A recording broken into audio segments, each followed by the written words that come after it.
Labrīt, dāmas un kungi! Good morning, dear participants of the conference. My name is Mārtiņš Daugulis, and I'm very happy to greet you at our international conference, Opportunities and Challenges of Art and Antiques Market Management. So we are broadcasting from the historical building of Three Brothers, hosted by the Latvian Heritage Board. And we will be covering a wide range of topics. On the first day, yesterday, we talked about the regulations, about legal aspects, about the international conventions and international law. However, today we will be switching our focus towards the market participants. We have prominent speakers today of highest class. So besides that, we will also talk more about Latvia's point of view. So the rules remain unchanged. If you have any questions, please put them on our Facebook wall during the live broadcast. And in the first session, basically, we will hear from our rapporteurs, and which will be followed by a panel discussion during which we will try to cover all the submitted questions. Thus, this will be an opportunity to hear from all the types of market participants. Regarding technical remarks, all the audio and video recordings will be made available to you afterwards, so do not worry if you skip a part of today's conference. So, as I said before, today we will have distinguished speakers, so I'm very happy to announce the first speaker, namely Secretary General of the Confederation of International Art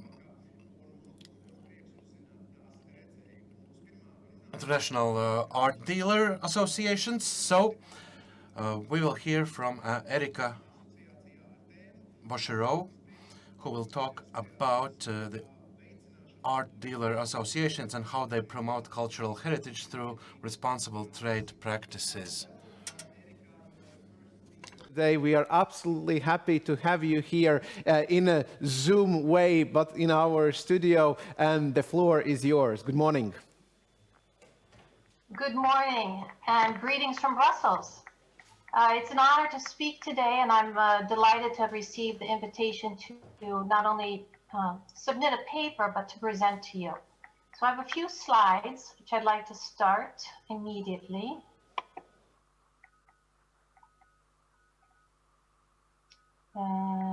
Just a moment, please. There we go.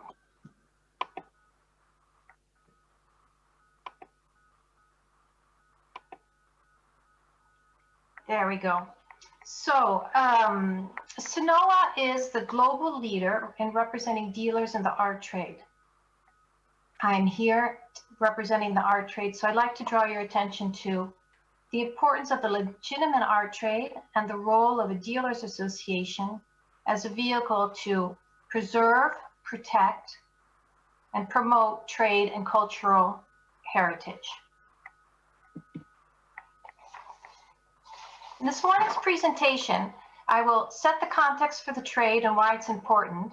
Then I will review the role of a dealers association in 1, promoting responsible trade, 2, in the many common ways dealer associations facilitate business development, and 3, the need for proactive representation. I would then conclude with a few thoughts. Let's start with a quick review of the key actors. You're all aware of the intricate relationships between all of the actors and the results, but it's important to highlight. The art market actors contribute to many benefits for society. There are an estimated 3 million people and 311,000 businesses globally in the art sector. In this slide, I've listed some of the major stakeholders, but not all. There are museums, collectors, dealers, scholars, fair organizers, experts, and many among you who are interested in this conference. The benefits, just to name a few, are cultural awareness, religious understanding, creativity, preservation, beautification, not only referring to the objects, but to the neighborhoods where there are clusters of galleries and a museum. And of course, tourism, which are important aspects for towns, cities, and countries. These benefits must be promoted. This morning, I will focus on art dealers, a profession since at least the 1500s. But of course, the exchange of cultural works has existed since they were made. One of the main activities of an art dealer association is to promote responsible trade. The art market is highly regulated and is not the Wild West. On the slide, I've only highlighted a few, but to give you an idea, in the UK, there are over 150 laws, conventions, and codes of conduct. There are many art-specific regulations, such as conventions and resolutions, many mentioned yesterday. And I'd like to also, at this point, take the time to congratulate UNESCO, who's celebrating their 50-year anniversary, and which deserves a great deal of credit for improving the protection of cultural property. I would also like to congratulate Maria Schneider on UNIDROIT's 25-year anniversary. But there are many other regulations that businesses must abide by, such as import and export rules, CITES, resale rights, and some of which were highlighted by the lawyer Professor Frigo yesterday. And of course, there are some very important recent legislation directly regulating the art trade. It's also important to remember that there are other laws and regulations that must adhere to, such as consumer protection, fraud, and taxes. An association's role is often to help members understand and adhere to this very complex and intertwining national and international legal environment. To complement the laws, many associations have a code of ethics. SINOA has a code of ethics and has for over 25 years.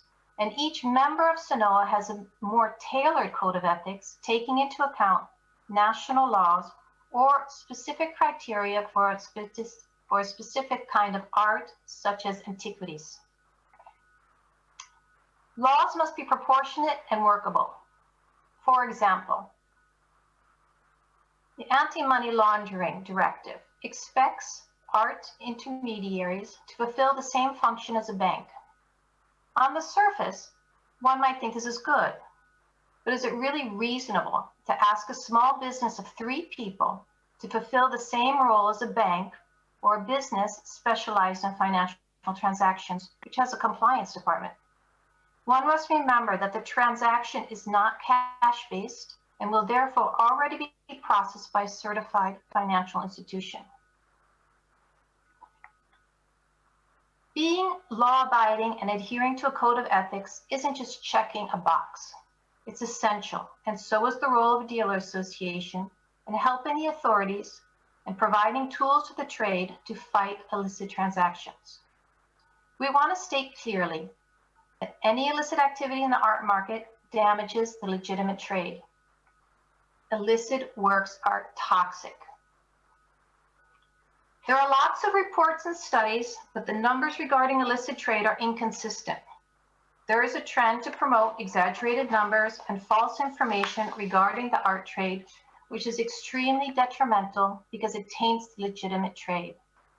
I want to say that SINOA categorically does not accept the figures that are promoted by UNESCO, and the concept that the legitimate and the illicit art market are intertwined or gray is unacceptable. SINOA can provide an analysis of these figures to support our position, and we will share with the organizers of today's conference for distribution, or please contact us. We insist that all stakeholders must work together to combat illicit transactions. This means that the art market representatives must be truly involved with the legislators and the authorities. Engaging the art market means working together to define issues and then ensure together that solutions are found. Therefore, we thank and support the National Heritage Board of Latvia for their initiative to organize this conference and devoting today's conference to the art trade. This leads me to the next point, which is the Dealer Association must provide advocacy for the trade, both in terms of regulations to ensure that laws and policies are workable, but advocacy also extends to the general public to make the art sector more accessible and attractive. For example, by promoting the sector as an environmentally friendly, a green or recycling shopping alternative, or the affordability of owning a work of fine art or a piece of history, shines an attractive light on the sector and it's welcoming to new buyers. This advocacy role is a very important aspect as the art trade associations are often the best suited to defend and to explain the realities of the trade in the sector. The three first points that I've highlighted in this slide help to ensure confidence and prestige to those who support and are part of a dealer association. There is a reassurance for the public and the authorities in knowing that as a dealer association requires their members to undergo a vetting process prior to joining, adhere to a strict code of ethics, and are monitored to ensure ongoing compliance. Membership bestows prestige to its members as they must meet and maintain robust membership criteria covering aspects of their service, including professional qualifications, service delivery, and financial stability. The second main pillar of activity is to help facilitate business development. For convenience, I've broken it into two categories. The first one is to provide practical support to members, focusing on knowledge and advice on running an art gallery or business. First, practical support can be notifications, explanations, conferences, seminars, help desk services, and updates regarding current or emerging legal and business requirements. Support can also include useful templates for due diligence, consignment notes, terms and conditions, and other sales-related documentation. Lastly, they often provide information for developing businesses, such as trade-specific events, trends, marketing, technology, and services. Another aspect is to advise consumers on legal and practical aspects of buying, transporting, and caring for art. Information ranges from insurance, shipping, conservation, restoration, etc. And in some cases, names and details of endorsed service providers are available. Dealer association services can also include appraisers and certification of works of art and antiques. Along these lines, in the unlikely event that something should go wrong, dealer associations often offer arbitration services comprising of complaint procedures and can act as a mediator between the consumer and a member company. Another important aspect is special conditions. Associations often offer very competitive group rates or discounts for members on legal advice, administrative assistance, financial transaction services, database searches for illicit goods, restoration, transportation, insurance, marketing material, advertising promotions, and online art selling platforms, and more. The last aspect in this section is assistance, because just like in any other sectors, businesses can be severely impacted due to circumstances beyond its control from natural or man-made disasters or events, such as flood or COVID-19. Unfortunately, today, I don't have time to go into this any further. I'm going to skip directly to the second category, which is an increased visibility and networking with peers, experts, and collectors, both nationally and internationally. Dealer associations organize promotional events to facilitate contact, promote members, and the trade. At a most basic level, this can be done by providing a directory of members, or on a more complex level, by organizing multi-event art fairs, either online or physically. Education is also important. For example, educational lectures and seminars, ranging from free public lectures to accredited courses. Targeted audiences could be members or art enthusiasts, which provide the opportunity to showcase members' specialties and art market related knowledge.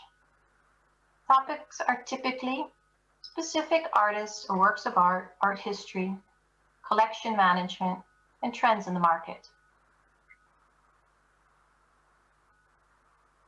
Thirdly, advertising and publicity are business development tools that associations can offer group advantages. Often associations facilitate group advertising like a page or a joint advertisement, which can increase visibility and decrease the cost per business.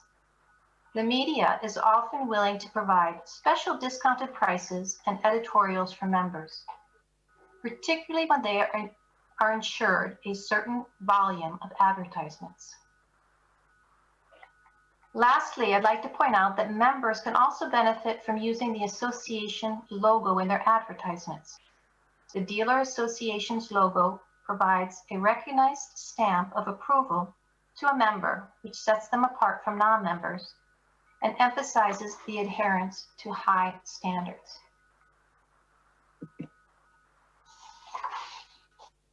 The third main function is to be a proactive representative organization. Dealer associations for art market professionals exist in most active art markets with a variety of formats and aims. As highlighted in Sanoa's paper and presentation, dealer associations typically engage in being a platform for promoting responsible trade, for facilitating art dealer-run businesses, and for participating in sector developments. Many were formed as a result of the fragmented nature of the sector. This fragmented nature is not only related to the wide range of specialities, but also due to the small size of most art selling businesses. As you know, dealer businesses cover a wide array of specialities from leading edge fine arts to antiquities. And regardless of the focus area, it typically takes years of study, both formal and informal, to develop an expertise in a chosen field. Art dealers tend to set up small businesses with limited staff. For example, according to the Art Market Report 2019, 91% of art market dealers are small and micro businesses. In fact, approximately 75 are considered micro enterprises. Art galleries have a median of only 3 employees, and less than 50% of galleries have a turnover of under 500,000 euros. Because of the composition of the art dealer sector, there are tremendous benefits to having a trade association that acts as a representative body. As a group, it's possible to accomplish what cannot be done single-handedly by one business. A trade association can unite a sector on a common cause, develop a collective view and position of its members. As the sector or industry voice, trade associations can speak on behalf of their members to government, agencies and regulators, media, and other opinion formers.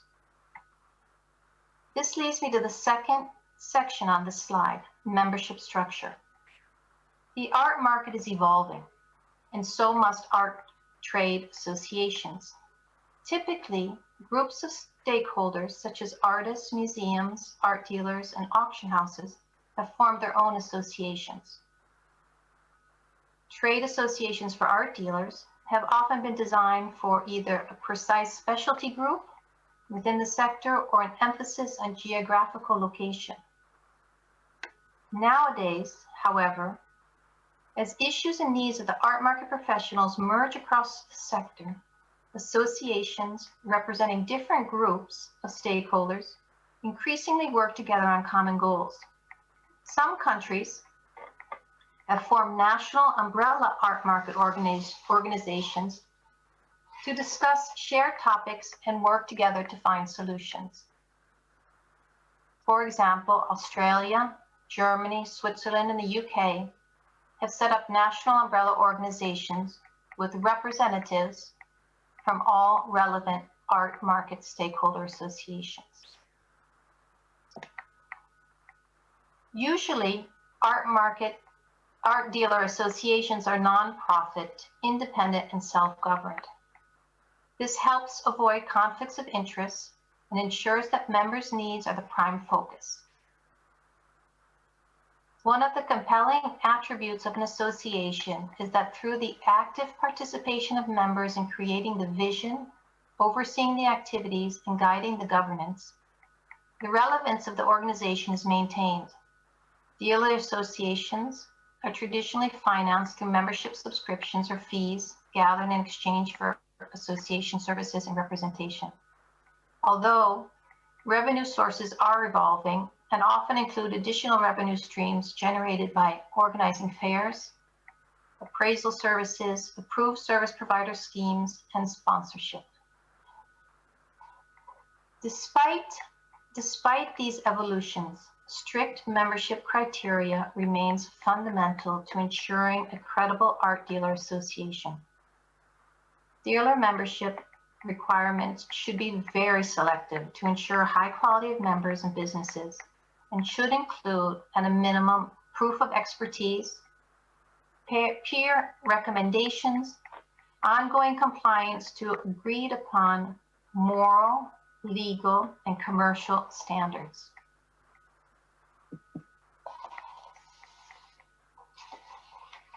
To conclude, the paper submitted underlines the important role of art dealer associations in providing benefits, not only for their members, but also to the authorities and the general public.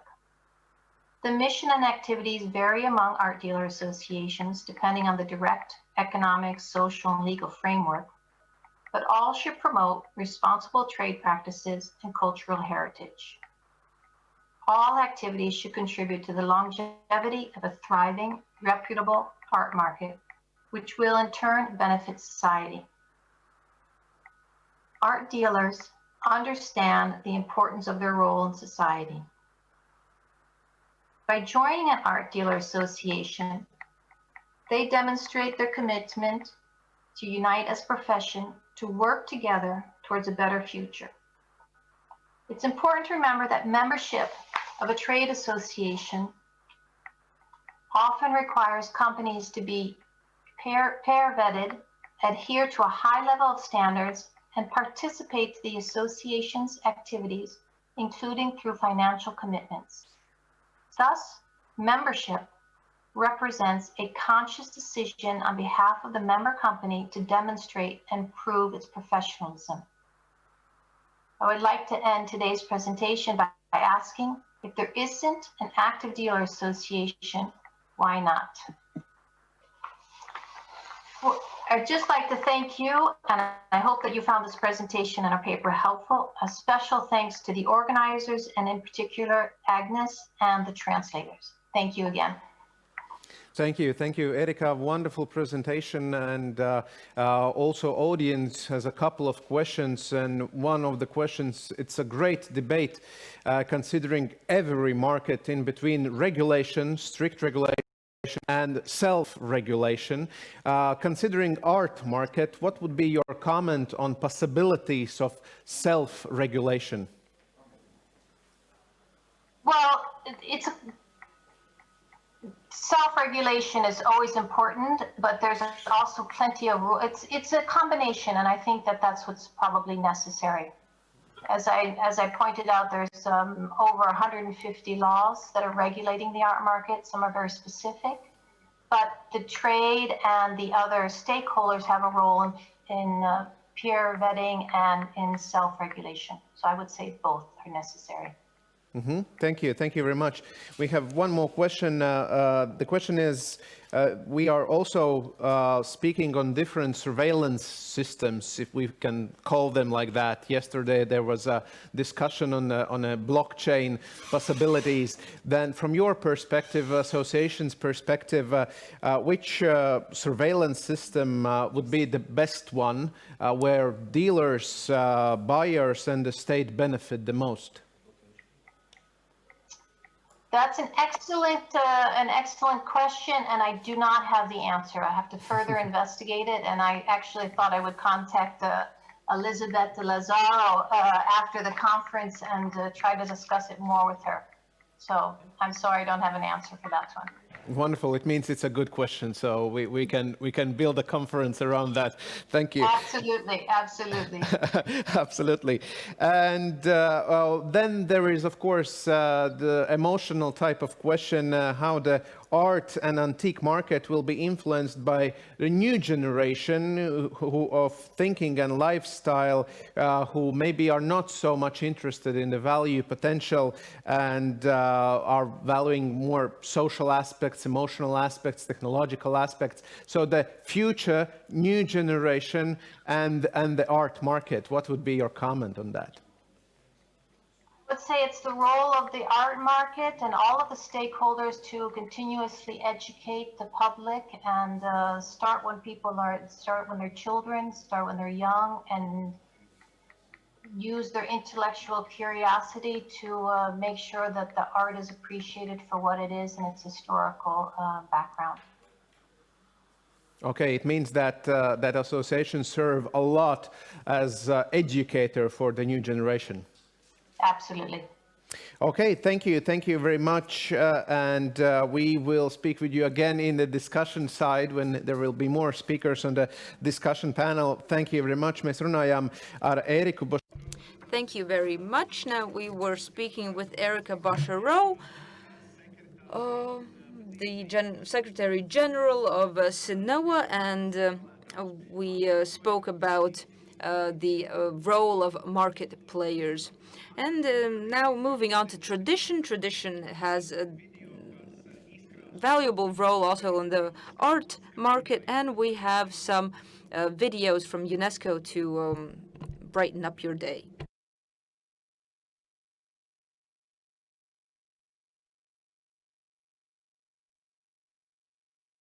Unearthed, stolen, looted, smuggled, and trafficked. Antiquities and their values cannot be priced. Our heritage is not for sale. Don't take part in the theft and illicit trading of antiquities. The National Campaign Against Illicit Trafficking of Cultural Property.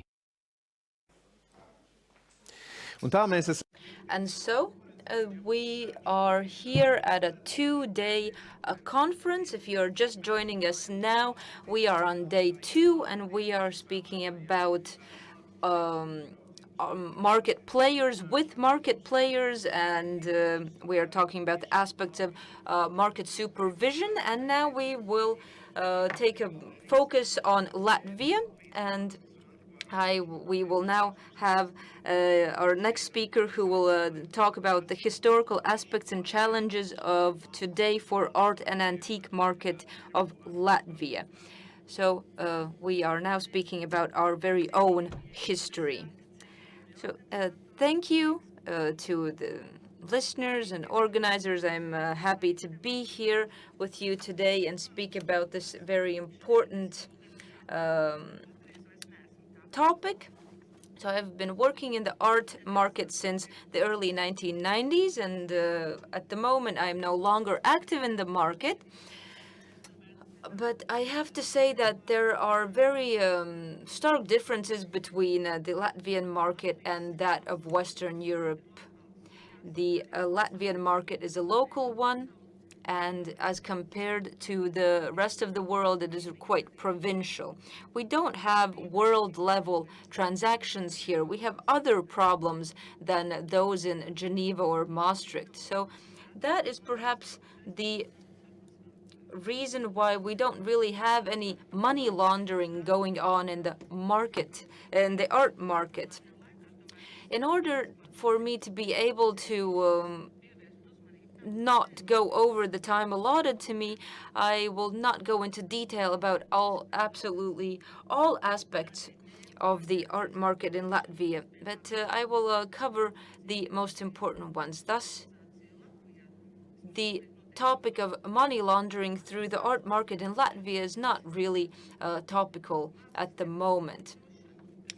The problems that we do have in the Latvian market is the languishing art market, which is due to the situation that we have decreased purchasing power of the public, and thus also investing illegally gained funds in antiques and art is principally not very interesting to money launderers here.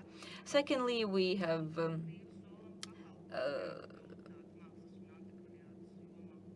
for the majority of items, it is not possible to establish the origin of the items. And thirdly, Latvia's free port and customs tariff zone services are not suitable for art and antiques area. Of course, we also have a very different mindset in general. Often enough, it is still based on a Soviet mindset. However, since we accessed the European Union, currently we are governed by the same regulations as the rest of Europe.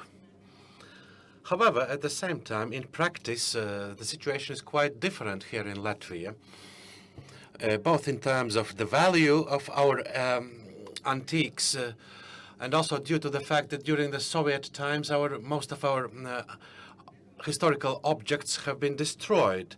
We also haven't heard anything about terrorist organizations trying to launder money, etc.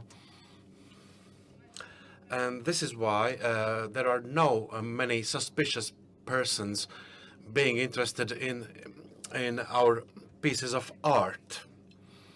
Likewise, also the cyber crimes are not really connected to the art market in Latvia. So,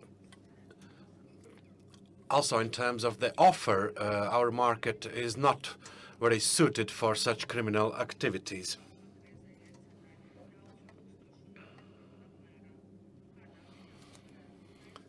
So, we are not sure whether any art items in Latvia are of interest for international players, because they are not as valuable as internationally recognized artworks. So basically, culture and art in general is not as prominent in Latvia as in other European countries. So what I'm trying to say is, even if someone is engaged in criminal activities, they are usually don't see any opportunities in art market. In Latvia, the legal art trade could only be started in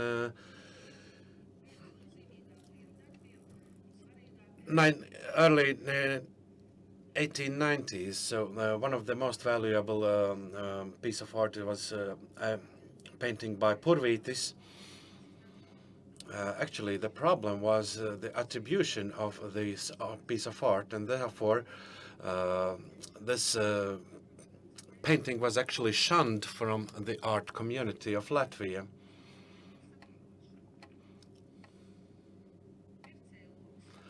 Also, concerning the potential customers, in early 1990s, mainly cash transactions took place in Latvia, and only at that time there could be some suspicious dealings in terms of money laundering.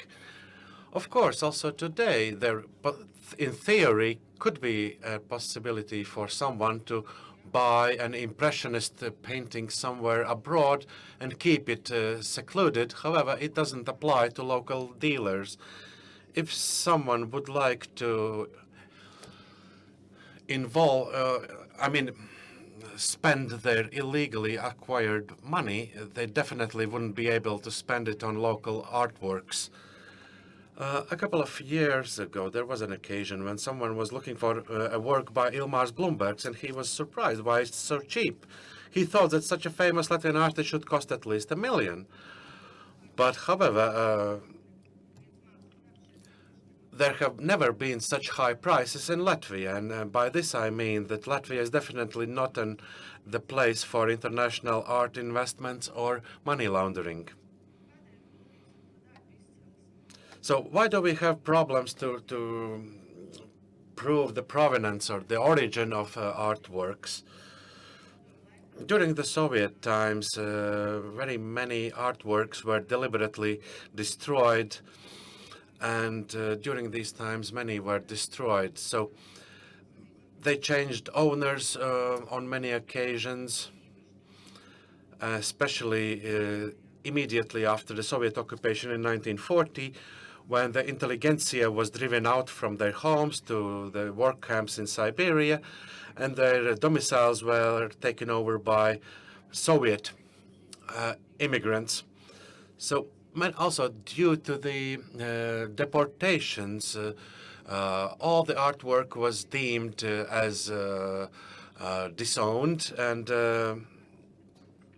during these 50 years of Soviet era, of course, it brought many huge destruction upon our art world, because all the churches and palaces were turned into production facilities or otherwise. However, some cultural and art traditions have been cautiously maintained also during the Soviet times.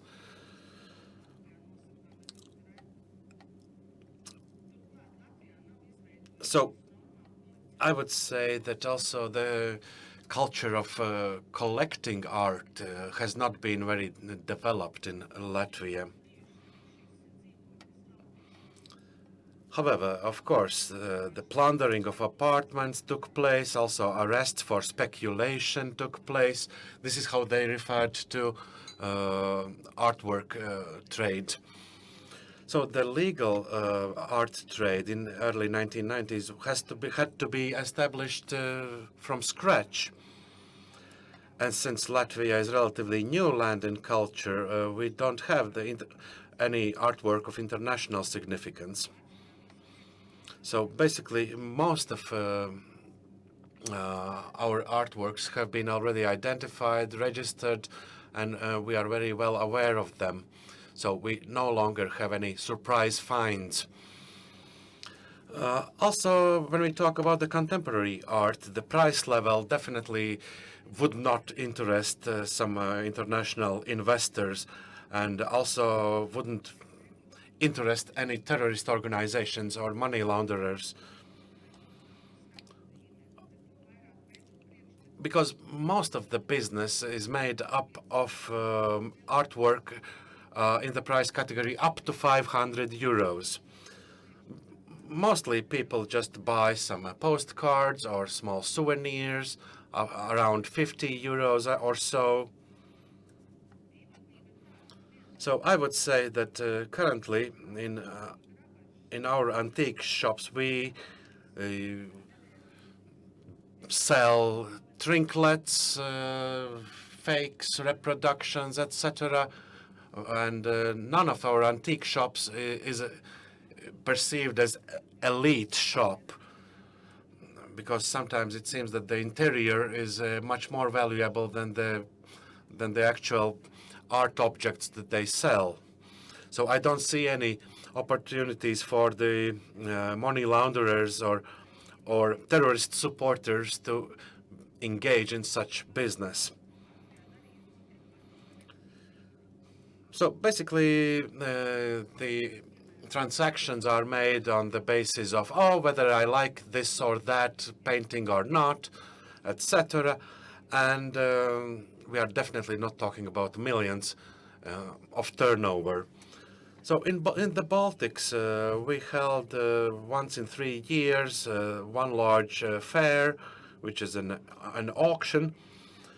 And the last most valuable artwork was by Jānis Rosenthal's early 20th century painting, which was sold by a record amount of 35,000 euros. However, most of the items sold were actually valued quite chaotically. So I would say that Latvia also cannot be compared with other countries in terms of archaeological finds. So we have very little to offer to international markets. Most of them are only interesting for our local researchers. Also, in terms of serving the role of transit country, Latvia has, in a way, failed because simply such services are not in high demand. And we haven't been operating as a storage place or part of the logistics chain for international transactions.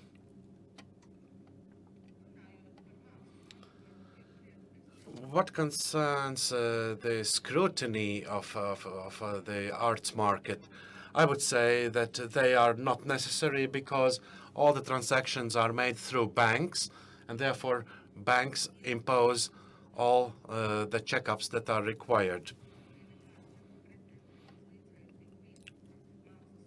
So it is clear that Latvia cannot be listed among prominent money laundering countries or otherwise. So I would say that all the players of our local art market are prepared to work closely with the responsible public institutions and also law enforcement. It is a nuisance, of course, for us, but we are willing to comply as long as it's possible to help out the law enforcement agencies with all the information that we have. However, now that all the money flows are extremely transparent, there is no longer any use of approaching art sellers and try to acquire some information from them. So basically, in some cases, the art traders and galleries are required to do the scrutiny, which actually should be done by banks or other institutions, because we work in art, not in money. So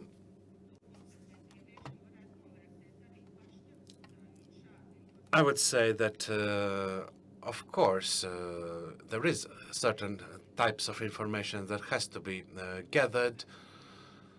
However, we are not able to always specify how and where and when our buyers have acquired the means to buy our products. So, of course, we keep our journals, we keep our registries, but of course there should be other ways of finding out whether our buyers use legitimate money to buy art.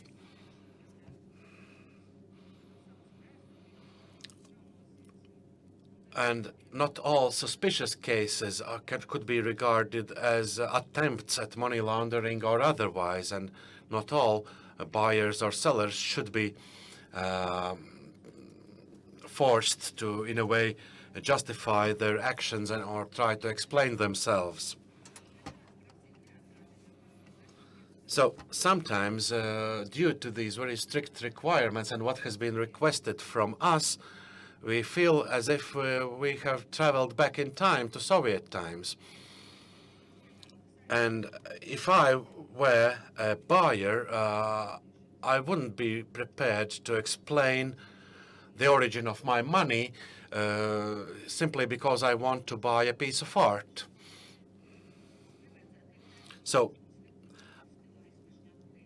I, I strongly oppose the trend to approach buyers by the law enforcement and to question them regarding the origins of their money, etc.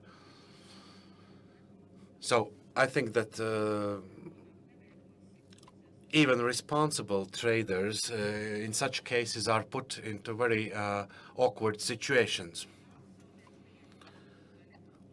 So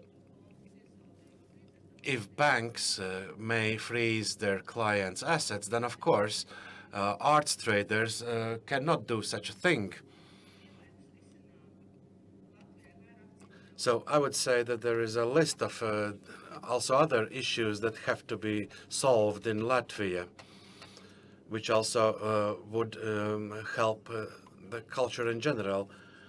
One of them is the lack of an association for art traders, also the problem to determine the origin of art, also the difficulties of assigning a status to a cultural object, also lack of legislation that would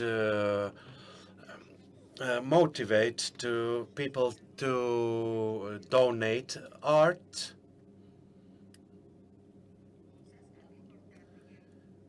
And also regarding the imported art items, currently the VAT of 21% is applied. So I would say that if we had a professional association, it would, of course, would help us all to strengthen the positions and the reputation of gallerists and traders, as well as other participants of the market. And they work with specific pieces of art. They do not take on antiques, which are currently not really available on the market. So these two areas should be separated. The indication of art and antiquities dealer can hide beneath it various different businesses, and that are not always willing to work together with authorities. Sometimes people who call themselves collectors are only hunting for various items that they can speculate on and sell for a higher price.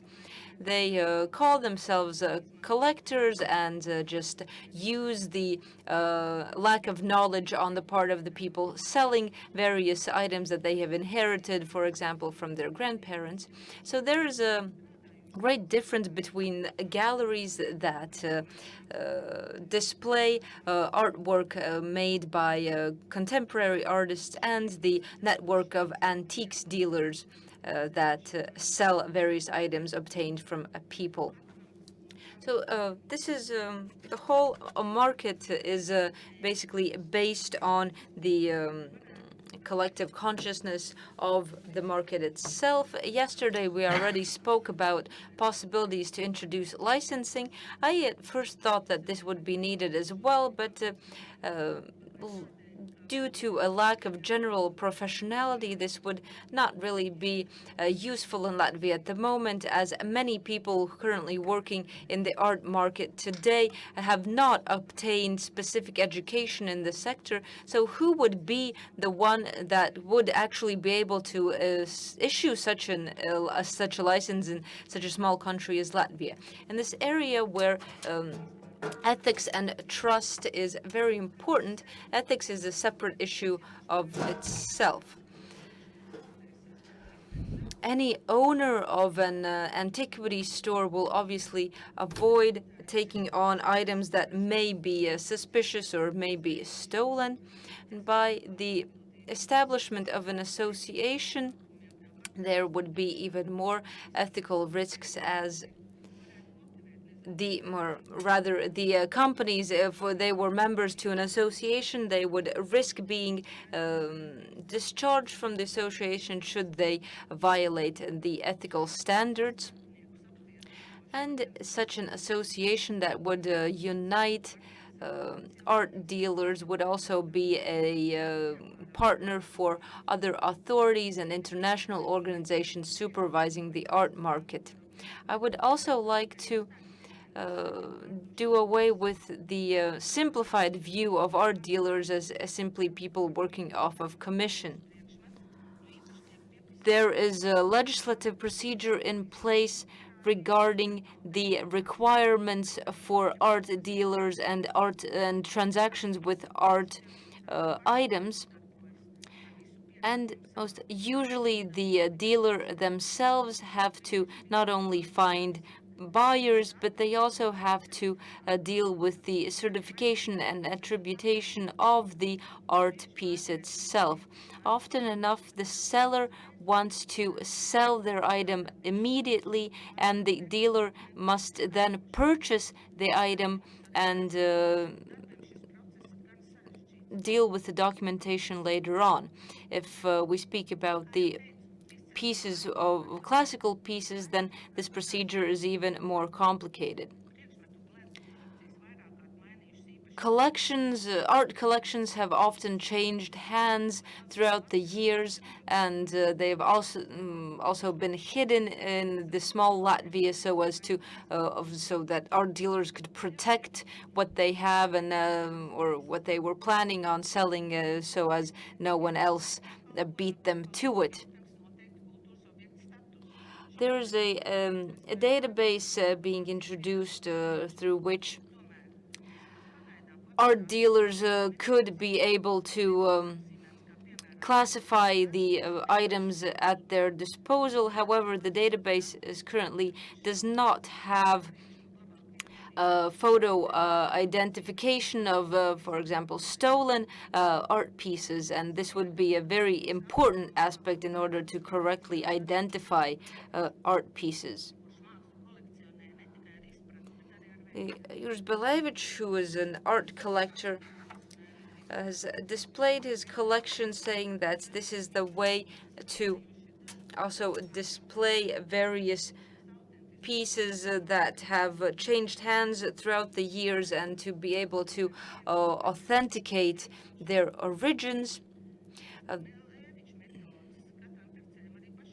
Based on this method, each buyer also has to evaluate whether who they are buying from and whether they have paid an appropriate amount for it. There have been cases where the illegal provenance of art has come to light. For example, a couple of years ago,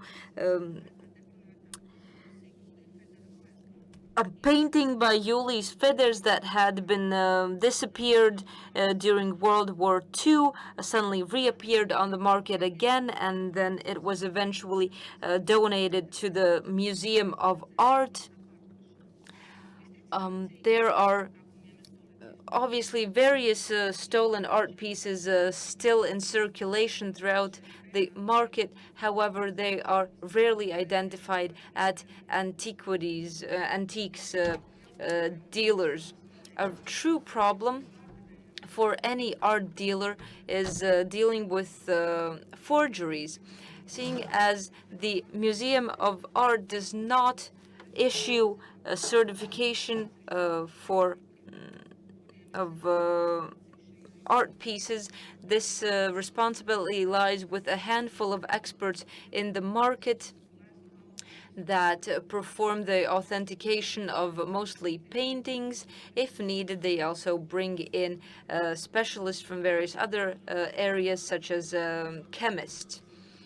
These certificates of authentication are very much in demand at the moment.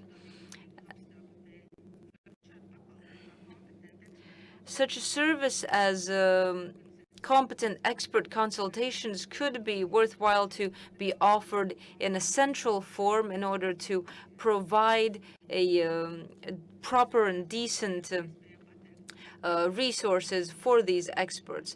Now, about the opportunity to lodge claims about stolen art with the police, I would like to invite the police to educate themselves more about these issues. For example, a couple of years ago, there was a young man working in Riga who went around all the galleries and offered to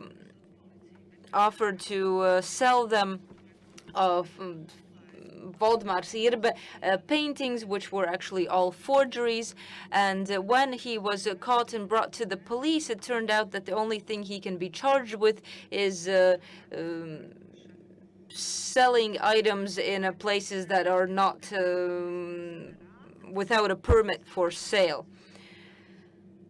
So the next item that we have to discuss is organizing an export permit.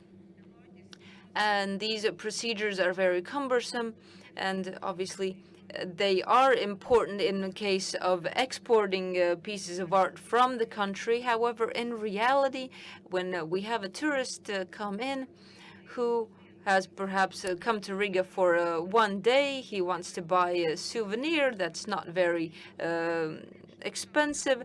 Based on the 1970 UNESCO convention, people would be allowed to export items of relatively small value easily. However, the existing legislation at the moment in Latvia means that the export permit actually costs more than the item itself. There have also been cases where if a person wants to buy a painting that, for example, costs 500 euros, then this is not a piece of art of national value. It is basically an interior item. However, the export procedure is still the same. In reality, in such cases, the smaller items are simply put in a bag and not declared, or they are not bought at all. So due to the overly cumbersome export procedures, would rather than promote compliance with all of these requirements, would actually promote bypassing them.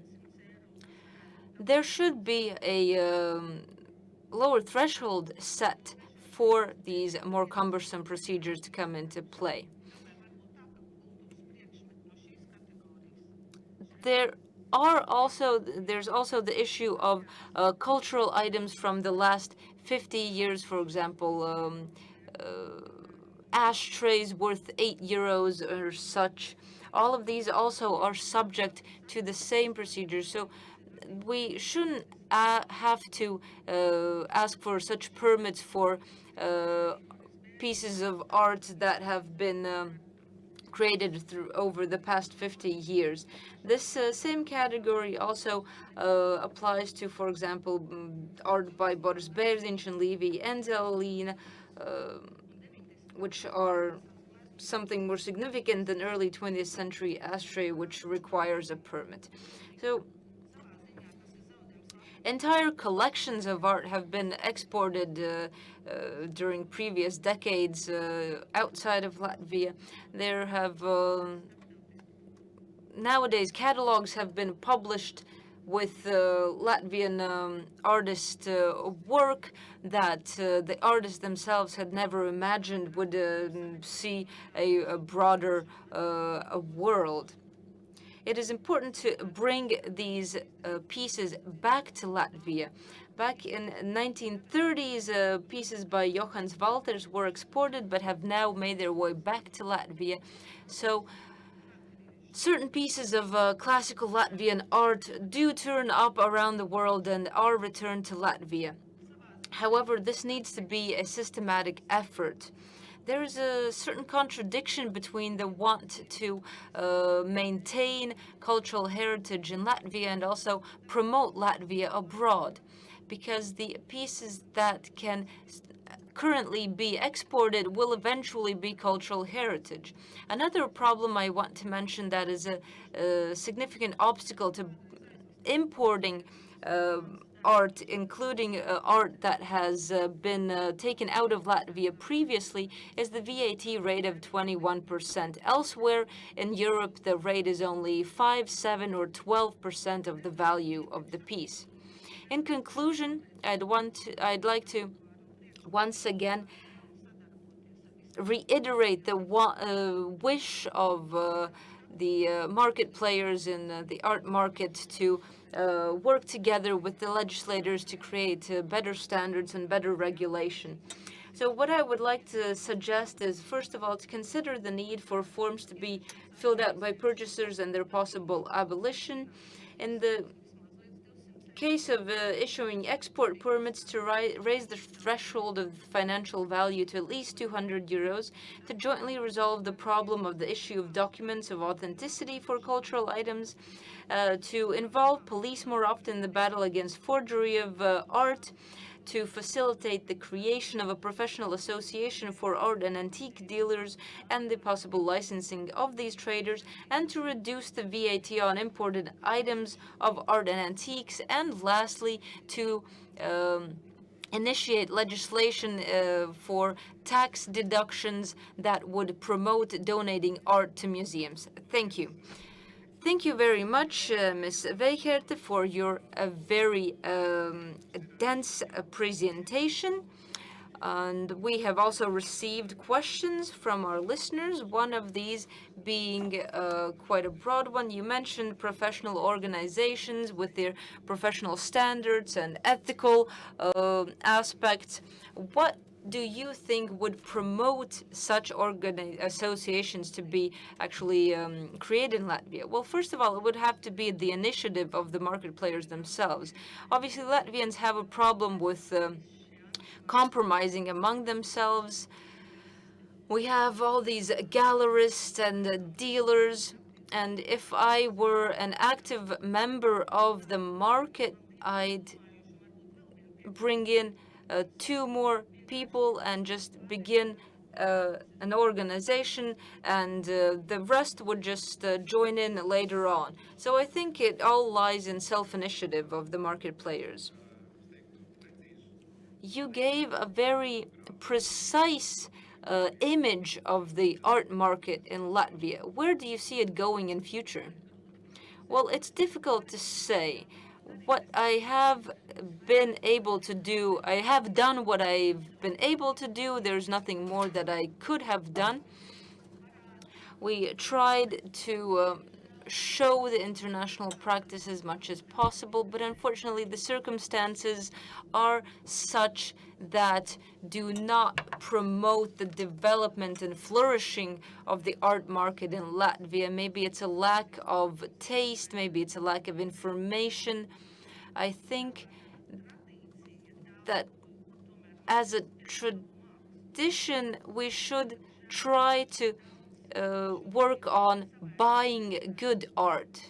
Unfortunately, we have a lot of sort of unskilled artwork on the market, and professional artists are sort of left to the background. Basically, nowadays, anyone who wants can call themselves an artist, and this creates great chaos.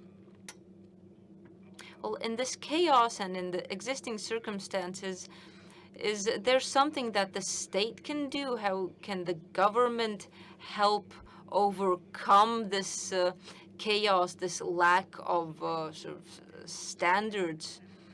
Well, it's difficult to say. Most definitely, the government probably could establish certain programs. I'm sure a solution could be possible, but I can't just put my finger on it at the moment. Well, thank you for joining us, Ms. Weichert, and you will definitely also join us later on in the discussion. Thank you. That was Ms. Weichert, who also mentioned this aspect of archaeological findings and what the police is doing in this regard. So I would like to welcome our next guest, Māris Priednieks of the State Police Criminal Investigation Board, who will speak about offenses relating to archaeological finds. So, Mr. Priednieks, the floor is yours.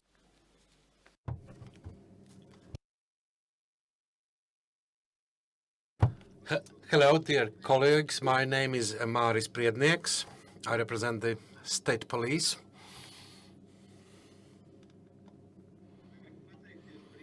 First of all, I would like to thank you for this opportunity to participate in your conference. And let me just share my experience and tell you about what we have done as of 2015, when we established a very close cooperation with the Latvian Heritage Board.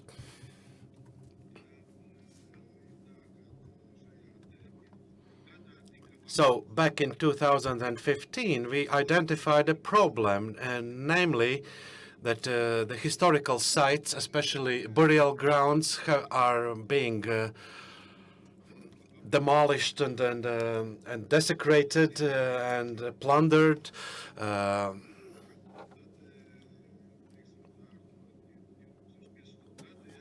So this was the point at which we started to work very closely and to focus on solving this problem. At that time, we basically only have Article 228 of our criminal law, namely the desecration of burial grounds and cemeteries, and which also includes grave plundering. So all other illegal activities such as storage, moving, circulating or selling, they were subject to administrative law.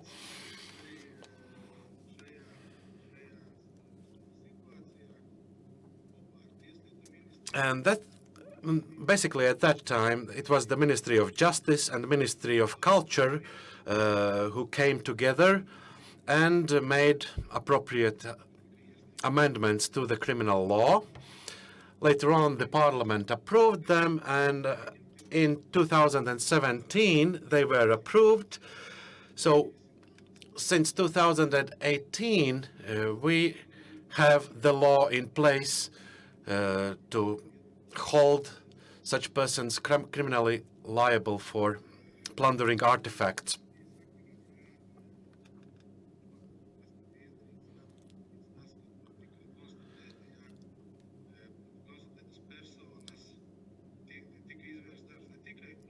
So, starting from that point, we not only focused on the actual plunderers or black diggers who operated in heritage sites and burial grounds, who destroyed them irrevocably.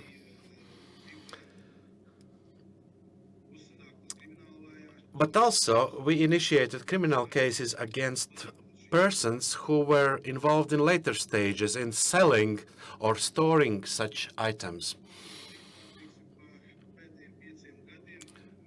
So basically, in the recent years, we have confiscated and returned more than 4,000 antique items.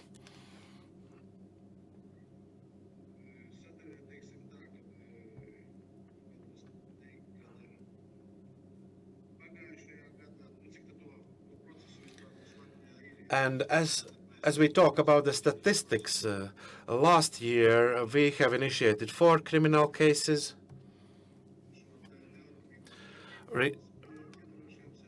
regarding transactions with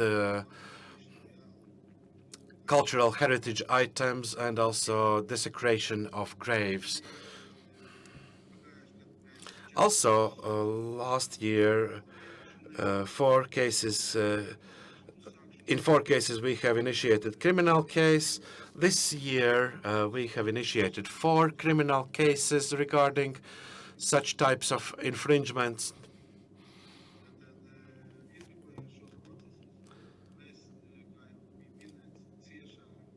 So whenever we engage in an investigation, we work very closely with the Heritage Board, and we have very well-established cooperation with them. They carry out all the analysis, lab results, etc. They provide us with all the necessary information as soon as possible. Sometimes also we cooperate internationally whenever we receive information or some internet activities are reported from elsewhere outside Latvia.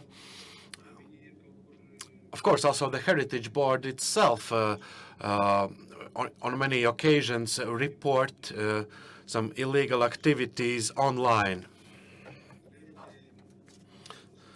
So whenever we receive such information, we initiate a criminal case and carry on with investigation. Latvia also participates in international operations organized by Europol. And these international operations are held quite regularly. And together with Europol, we also monitor the situation. We try to identify the persons involved in the illegal circulation of protected items, not only in Latvia, but also abroad. And also the Latvian State Police has been mentioned in the Europol report of this year, where actually we are praised for our work and the outcome of our investigations. So we feel appreciated and very proud of the successfully solved cases. So basically we are standing next to such countries as Greece, Spain, Argentina,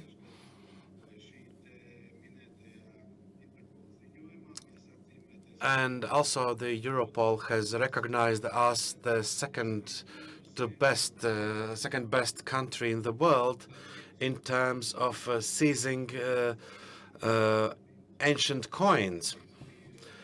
So the first place was held by Argentina, around 2,500 coins.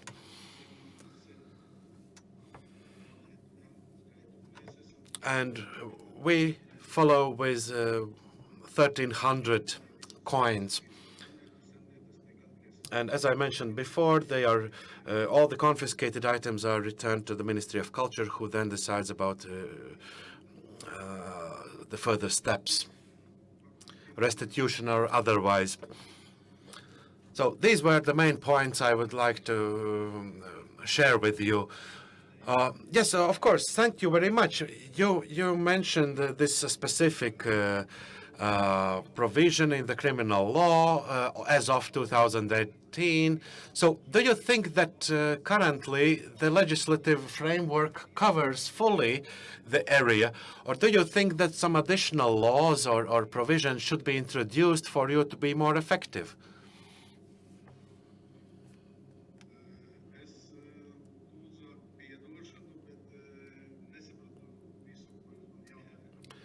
Actually, could you please repeat the question?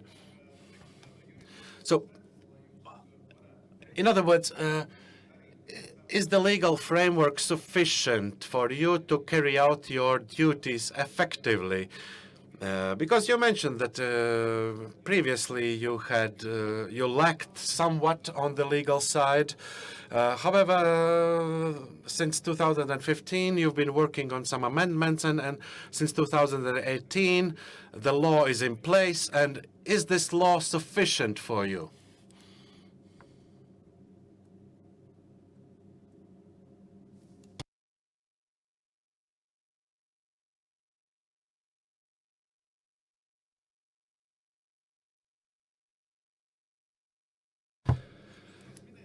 Yes, you also mentioned Europol and cooperation with the Europol organization.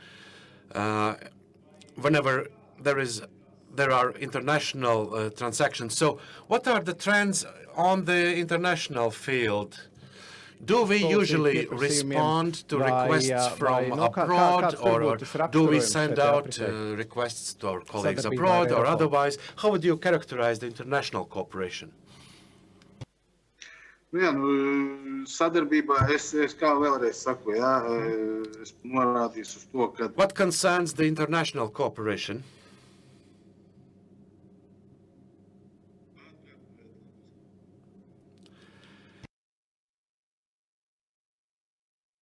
Europol. Varbūt, nu, Yes, you mentioned about the cooperation with Europol. What are the most characteristic cases with which you deal?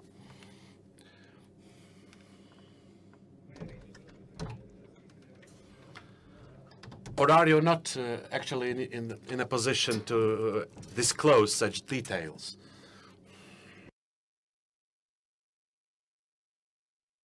Jā. Var sakot, šķiet, ka jūs klausāties tikai tulkojumu, tāpēc šobrīd tulkojums tiks apturēts, lai jūs dzirdat jautājumu.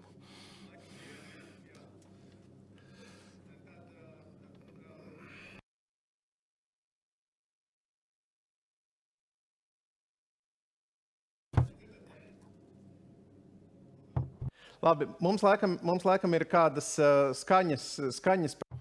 It seems like we have some technical difficulties. However, let us refer to the recorded material that we will make available afterwards. So anyway, I would like to thank our speaker, Māris Priednieks, head of the 2nd Division of the Criminal Investigation Board of the State Police. And we learned from him that thanks to international cooperation and also thanks to improved legal framework, we have achieved quite a lot. So let us have another video break before the next speaker.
Sure, tas bija. Un mēs esam atpakaļ mūsu konferencē. And we are back to our conference. It is day 2, when we are speaking with market players about the circulation of artwork. And it is my honor to welcome Māra Maija Weber of the Cultural Heritage Board and specialist of the Culture Item Circulation Department, and she will be talking about a study on the best practices of European countries in monitoring the trade in art and antiques. So hello to our listeners, and also a special hello to my colleagues from the National Cultural Heritage Board who have organized this conference at these very difficult circumstances, although I would obviously want to meet you in person, better safe than sorry, as they say. So anyway, once again, my name is Māra. I represent the National Cultural Heritage Board, and I will talk about a study that we did on the best practices of European countries in monitoring the art and trade in art and antiquities, and the implementation of the EU directive. In recent years, we have heard more and more that the art market is closely related to money laundering and other illegal actions. Just to mention one of the largest scandals, when in 2016 in the free port of Geneva, several cultural pieces were found that had been brought out from Palmyr, which is a UNESCO World Heritage Site.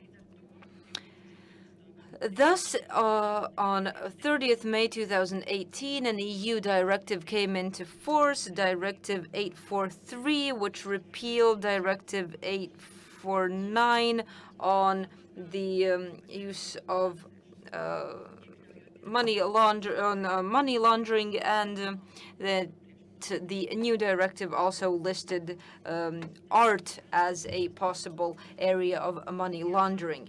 As of June 2018, these such offenses have been also included under the law on anti-money laundering. And considering that previously the art market in Latvia has not had such supervision and regulation, the Cultural Heritage Board basically had to start their work from scratch. We first needed to create a stable system on which to base this supervisory activity, so sort of come up with a framework for our future work. But lacking previous experience, lacking knowledge in such supervisory activity, it is best to look at other countries in the same situation, but that have more experience in the area. Thus, the objective of this study was to find the best possible solutions for supervising the art market and to create a functioning regulatory mechanism based on best practices of other European countries. During the performance of the study, we encountered several obstacles which unfortunately kept us from implementing the study as best as possible. One of these obstacles was a lack of information, lack of data, because in each European country there are various authorities in charge of implementing the EU directive, and this creates difficulties in collecting information, collecting data. There is a lack of contact information to actually identify which are the responsible authorities in each country. As Professor Yates mentioned yesterday, please do fill out the questionnaires that are sent to you, because the second problem that we have is even if we find the right institution, the right person that can answer our questionnaire, this does not necessarily mean that we will actually get an answer from this institution or person. So in the end, we actually got only 6 responses, and so we also used UNESCO international reports by state parties in regard to the Convention of 2009. Now, regarding the specifics of the art markets in Europe. European countries can be divided into several categories in regard to the type of art market they have. Typically, we have countries of origin, transit countries, and destination countries. There are countries that fall under only one of these categories, others fall into several. For example, Latvia is not a destination country because we don't have a large art market bringing in a large amounts of money. However, Latvia is firstly a country of origin, taking into account the active plundering of ancient sites located in Latvia.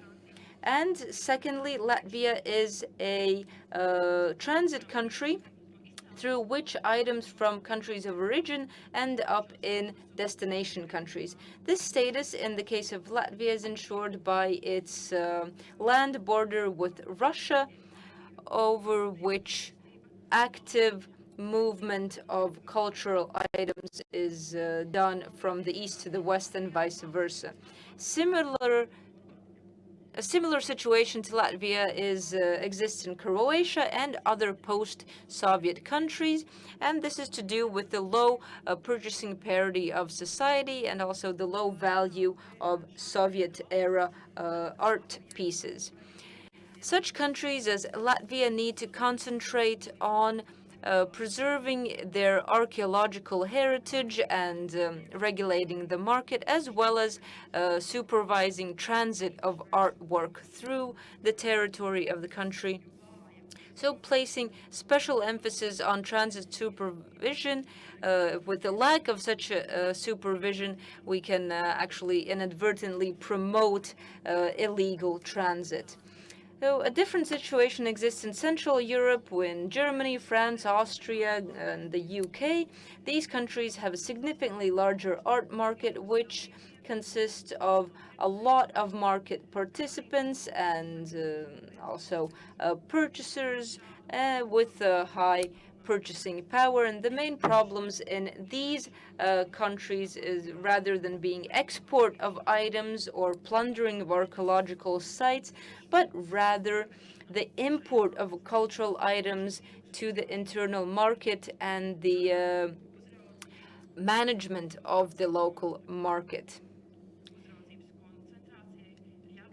In such markets, the monitoring should be focused on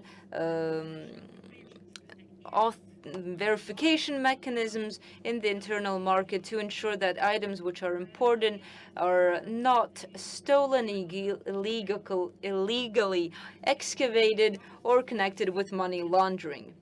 The European countries, of course, work together. However, each has their own specifics and characteristics. Thus, the legislation and control measures that fit one country will not necessarily work in another one. The differences in the structure of the internal markets also creates various other problems for regulation and monitoring. But this does not mean that the less active areas should be given less focus. This means that the more active areas simply need more attention. We need to focus more resources and efforts on these areas where the gravest violations are possible.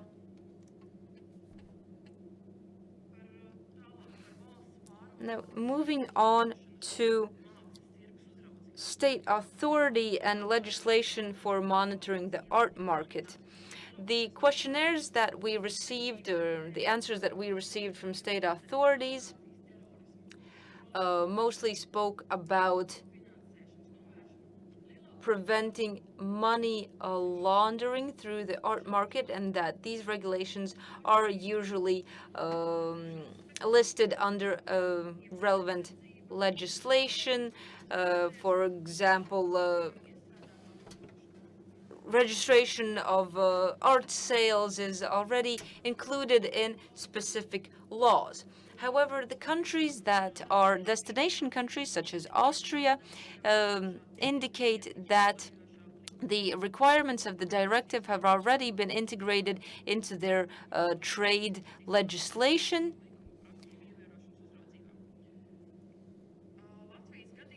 And in the case of Latvia, people who work in the art market are supervised by the Cultural Heritage Board, which is the main authority supervising that illegally obtained or stolen cultural items are not exported from Latvia.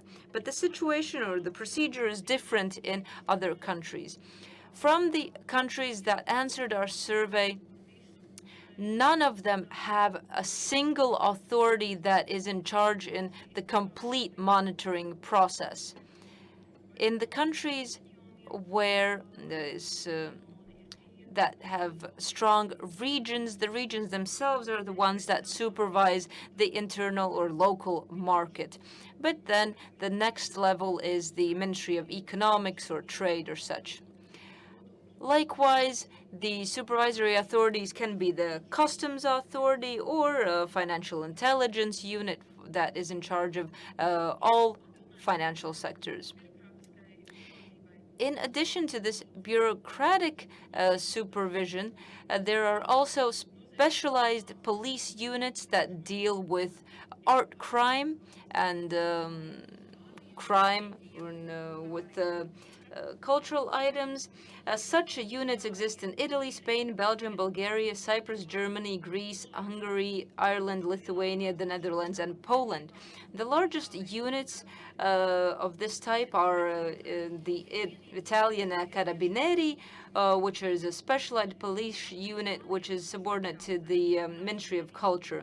Also in Spain, there's a specialized operations unit called the Guardia Civil, which works directly under the Ministry of Culture. These units specialized in the protection of cultural heritage and are also responsible for investigating any violation against cultural treasures.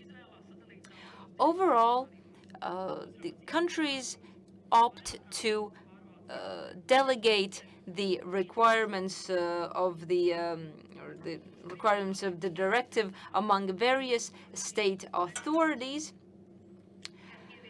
They deal with the movement of cultural items in the same way as with any other trade goods.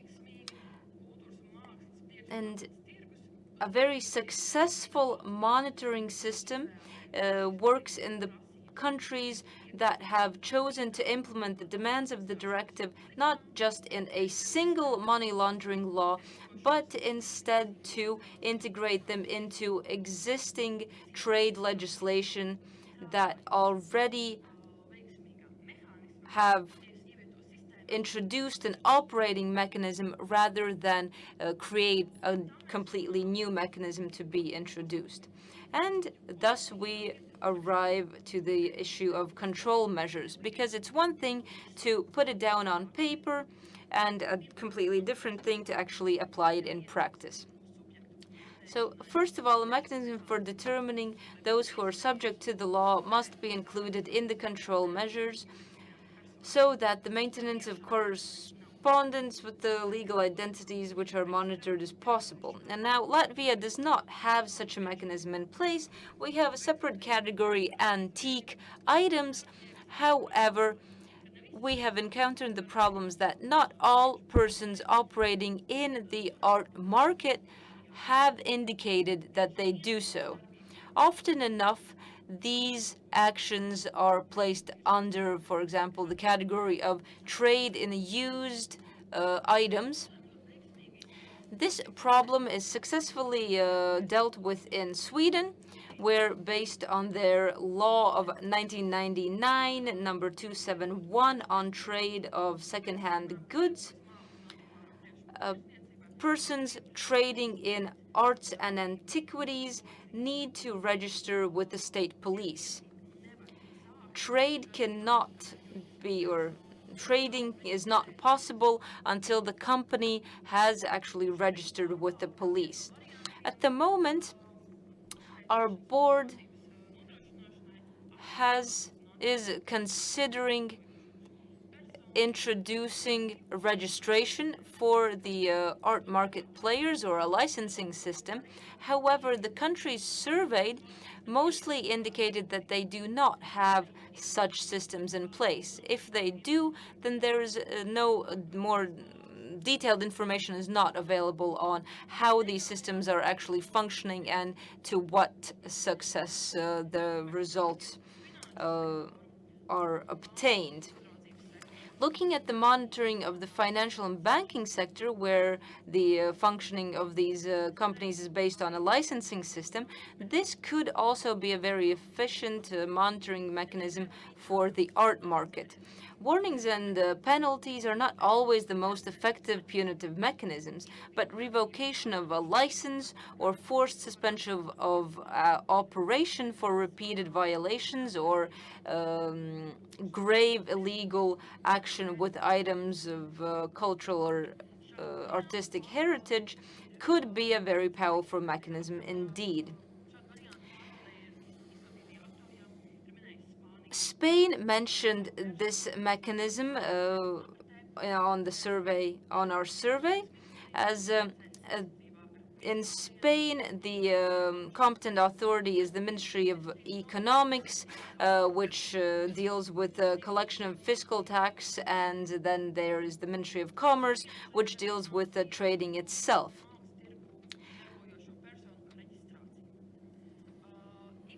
Now, the second option is the registration of persons involved in the cultural and art market, and such a system exists in Croatia, where persons, both legal and natural, involved in activities with movable cultural goods and other cultural items with an artistic, historical, or archaeological value are obliged to submit an application for registration to the Ministry of Culture, and they must also keep the documents pertaining to the sales transactions, the goal being to prevent illegal activity in the trading of cultural goods. Likewise, we have to think a lot about raising the general knowledge. And in UNESCO official reports, the states actually state that the lack of public awareness creates problems. At the same time, Poland and Portugal indicate that it is a major challenge. So only a few of the surveyed countries indicated that the creation of public awareness is an obligation of the monitoring institutions, and they are more focused on the subject of the law and less on educating the general public. So in our board, we have observed how important it is to inform the public and to explain the processes. So it's very important to raise the public awareness. We have to explain the newly introduced laws, or amendments, especially to those to whom they are binding. Likewise, it is important to educate the law enforcement because it is also very important for the customs officers because they are the main filter concerning the stolen items, so that we prevent them from exiting our country. So in order to carry out these public awareness measures, I would say that large-scale campaigns should be implemented, including probably certain classes to be held in schools where we could educate also children.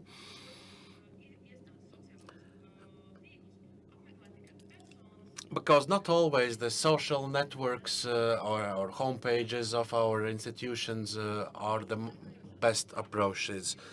So I would say that in case of law enforcement, the best approach would be to organize seminars for them, to inform them only about the things that they need to know. So our board, in addition to our seminar programs, also develops informative materials that we distribute among the customs officers, border guards, and postal employees, where we teach them how to recognize protected items and categories. Also, I would say that European countries should introduce control measures aimed at monitoring websites, because increasingly trade is carried out online. So, in other words, this is the trend, especially during the pandemic. And the UNESCO national reports also indicate that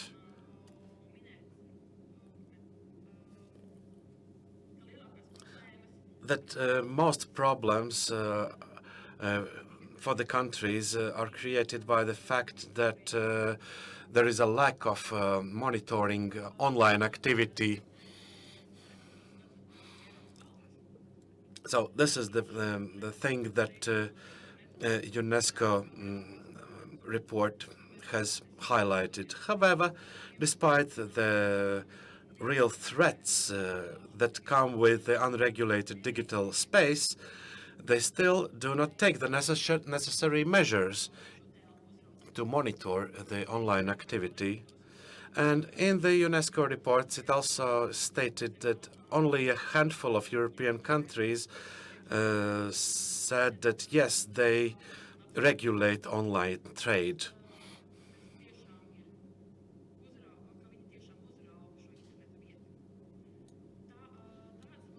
Among them, I should mention Germany, Austria, and Lithuania. These are the only countries that said that they really monitor online activities. However, several countries have also responded that they have entered into a specific agreement with an internet platform. And I would say this is a very good step towards the right direction. Unfortunately, Latvia is not among these countries, but our board works closely with the state police and eBay. So generally, I must conclude that none of the countries is perfect in terms of monitoring. I wouldn't say that there is one single country from which we should learn exclusively. However, each country has some excellent parts of the entire monitoring system. So I would say that the best result could be achieved by joining the strength of each country into a unified approach. So I would say that the monitoring should be strengthened, especially, and it should be tailored to the role of each country, namely either it's the country of origin, transit country, or country of destination. And also, of course, based on the types of items they are dealing in. So that would be all. Thank you very much for your attention. Yes, thank you very much for this comprehensive overview of your report.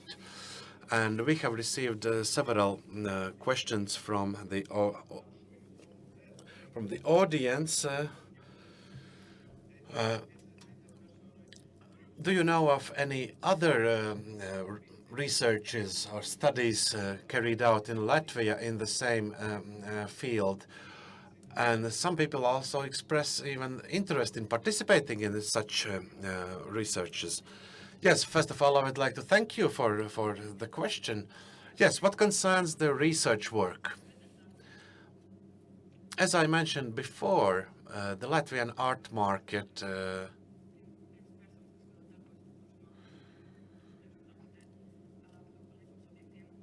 only became the subject of the law relatively recently, and this is why we don't have any research regarding the Latvian art market before that, at least to my knowledge. However, I would say that it would be great if people who know the market from within would engage in research activity, maybe joining their forces with our board or other public institutions. Thus, we would create synergies. Yes, and could you remind me about the second question? Yes, the second question was about how to actually join your efforts. I would say the scientists should simply engage in such type of research to look for the weak links in Latvia, because of course our board on its own cannot do everything, and we have only just began. And so I would say that we would be very happy to have more scientists turning to the research of Latvian art market. So you would say that it depends on the initiative of the scientists themselves. Yes, of course. Yes, basically the heading of your research is the best practices. So from the bird's point of view, Since you are the author,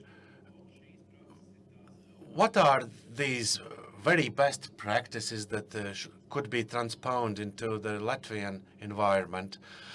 I would say that regarding Latvia, first of all, we should put in order our legislative framework.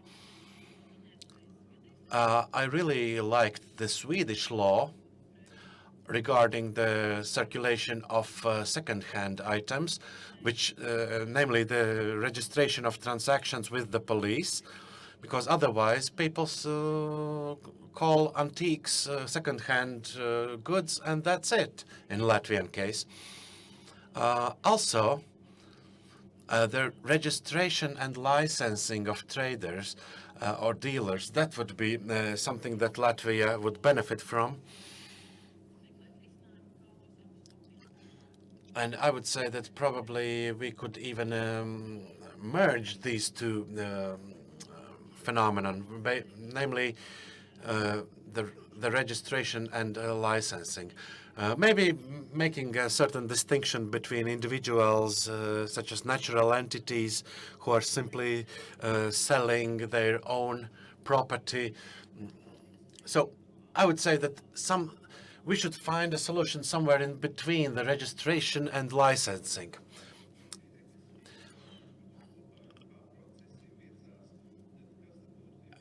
And to your mind, what should be the first steps to be made in Latvia in order to improve the monitoring of the circulation of cultural items? Or maybe some of them are already in the pipeline and you are already aware of such developments. Basically, we have submitted a proposal for legislative changes. And we are also contemplating the introduction of this licensing or registration or something in between. And the time for submitting submissions is 2022. And also, we are planning a public awareness campaign because, of course, without the involvement of the general public and without proper knowledge among the general population, it's very difficult for us to fight the problem on our own. Because people can always say, they always say, you know, I didn't even know about such law, etc. And another item I should mention is the work with the law enforcement. We should work very closely with the customs, the state police, and the postal service. Already now we have quite well-established cooperation, and we plan to carry out some educational seminars, in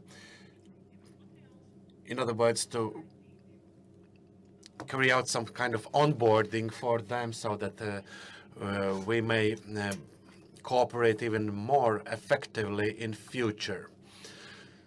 In other words, we would like to educate them on items which require export permit, etc. So I would say the three main pillars is the public awareness, cooperation with responsible institutions, and education.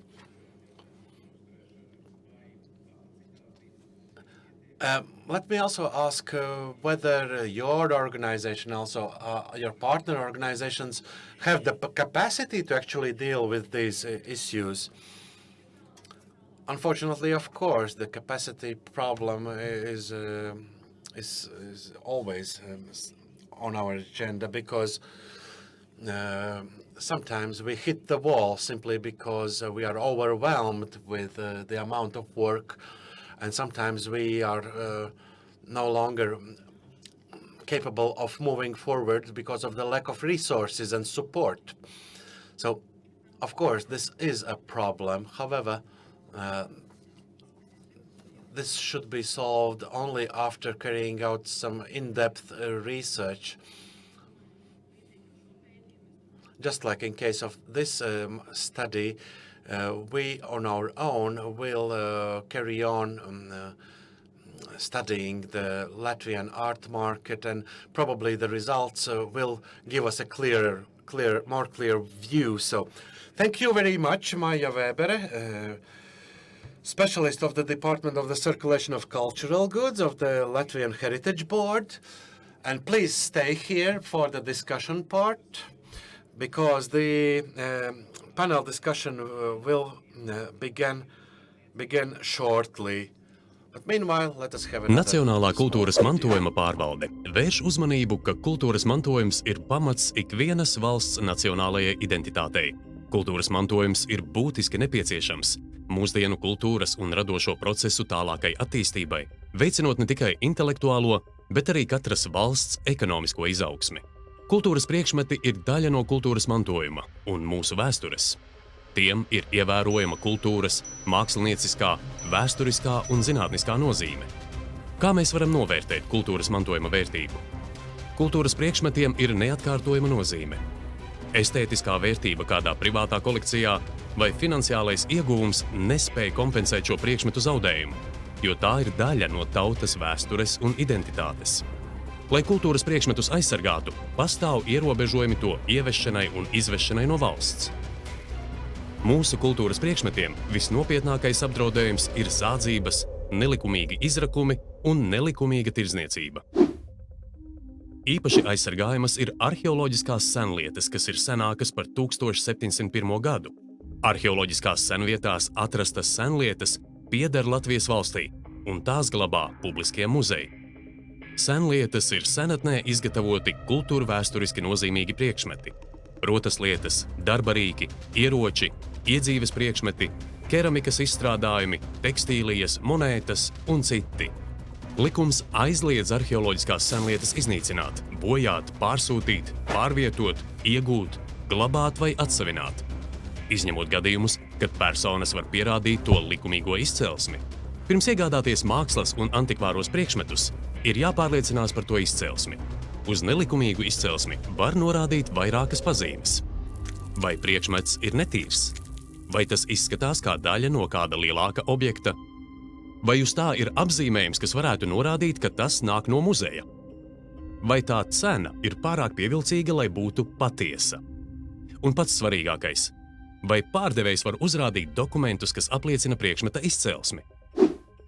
Viens no nozieguma veidiem, kas vērsts pret kultūras mantojumu, ir kultūras priekšmetu izvešana no valsts bez atļaujas. Ja vēlies izvest no valsts kultūras priekšmetus, pārliecinies, vai tev ir vajadzīga izvešanas atļauja. Izvešanas atļauja ir nepieciešama noteiktu kategoriju kultūras priekšmetiem. Tiem, kas senāki par 50 gadiem un ir saistīti ar Latvijas kultūras vēsturi. Priekšmetiem, kas senāki par 100 gadiem, neatkarīgi no to izcelsmes valsts. Kā arī visiem transporta līdzekļiem, kas ir senāki par 75 gadiem. Kultūras mantojums – mūsu identitāte. Lepojies, rūpējies, sargā. Esiet sveicināti! Hello, ladies and gentlemen. We are back again, in a bit different format. We are continuing our conference with the panel discussion. And in these trying times, our panel discussion is also formatted in accordance with all of the restrictions in place, and our foreign experts will be joining us through the Zoom live broadcast. So we have sort of a super set of speakers here today. We have Jānis Asaris, the head of the Cultural Items Circulation Department of the National Heritage Board. We have Ivona Veiherte, gallerist, Maija Vēbere, a specialist of the Cultural Items Circulation Department of the Heritage Board. And we will also be joined by Marina Schneider of the Unidroit Senior Legal Advisor, and Erika Boscher-Rowe of the International Art and Antique Items Trade Association, and also Manlio Frigo from Milan, And so I'm saying hello to you and good day to you for all together. So we are happy to have you here. And when I'm going to post the question, I'm going to address you very directly. Nu ko, ar tiem jautājumiem. So let us begin with the questions that we have already spoken about today, focusing on the Latvian market. So the question that I had myself as the moderator, because what I heard from both the perspective of a practitioner in the market, and I heard the perspective of the authorities, so I have sort of a provocative question. Does Latvia actually need any rapid change in this area? Maybe the situation is fine as it is, and we should proceed with baby steps. But what should be changed and how much should be changed? So let's begin with Ms. Weichert. Please, your opinion. Well, thank you. I think I already covered this in my presentation to some extent. I think we shouldn't place unneeded burden on the gallerists and art dealers that they have to investigate their buyers. This is something that we should avoid. But what we do need is to lift the 21% VAT on imported art items. This would promote more import of art, also that art that has been exported from Latvia in previous decades. I already mentioned several examples, because the existing tax rate is a burden for importing these art pieces. And another thing that I did not mention before is that I think that eventually we could think about certain tax deductions to allow people to choose. Either they pay taxes in as money, or if they donate, for example, art to a museum. Obviously, this wouldn't be something that they just want to donate, but something that the museum wants to receive. And this would also promote the movement of heritage items into the possession of museums rather than private individuals. Well, and the Heritage Board, what is your opinion on the matter? What are the things that we should do, that what should deal, first of all, and which are sort of maybe really unnecessary in Latvia's circumstances? Mr. Asaris. Well, I think we don't really need to do this in a running pace, so to speak, but a walking pace, at least, most definitely. What was already remarked upon during the conference, both yesterday and today, and what has also been mentioned in various other conferences marking the anniversaries of these conventions elsewhere in Europe. So the first of all is the lack of experts, because there is a very wide range of specialities in art and antiques. And obviously there is a difference between heritage monuments to be protected by the state and heritage pieces. This is something that we have to keep in mind. And as my colleague Maya also just spoke about in regard to the study, Latvia is mostly a country of transit, and we have begun cooperation with the state police and will continue to do this, that being the prevention of illegal circulation of ancient art items, and also fighting against the plundering of ancient sites. And secondly, also to we're dealing with transit. Perhaps I won't go into detail at the moment, but we do have a separate categories of cultural items that aren't, for example, paintings, but there are other types of objects that are quite valuable, extending to several tens of thousands of euros. And there is certain ground to believe that we are being used as a transit country for such items. So this is something that we still have to think about. We have to sort of create or improve our cooperation with the other authorities. We hope to see associations being set up. This certain movement towards this has been evident in the market lately, and hopefully we will eventually have an association. If one is set up, then hopefully then other people will also start to join it. But we definitely have our work cut out for us. It is perhaps also worthwhile to re-examine the age for which export permits need to be obtained for items. And this is obviously all connected to legislative amendments. Maya, do you have anything to add?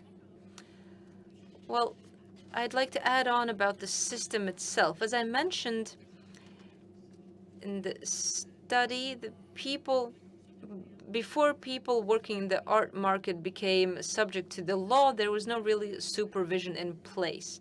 So we need to set up a normal functioning system. I think that is first and foremost what we need for the local market. Once we have such a system set up, once we have clearly identified who the subjects of the law are and what needs to be done, then we can achieve much more. Well, if we are speaking about the transit issue, this is very interesting because there was this very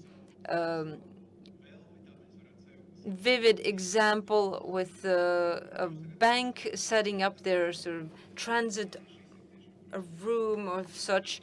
But so is illegal transit in Latvia right now more than legal transit? What's the situation? I mean, I'm a journalist by nature, I have to ask.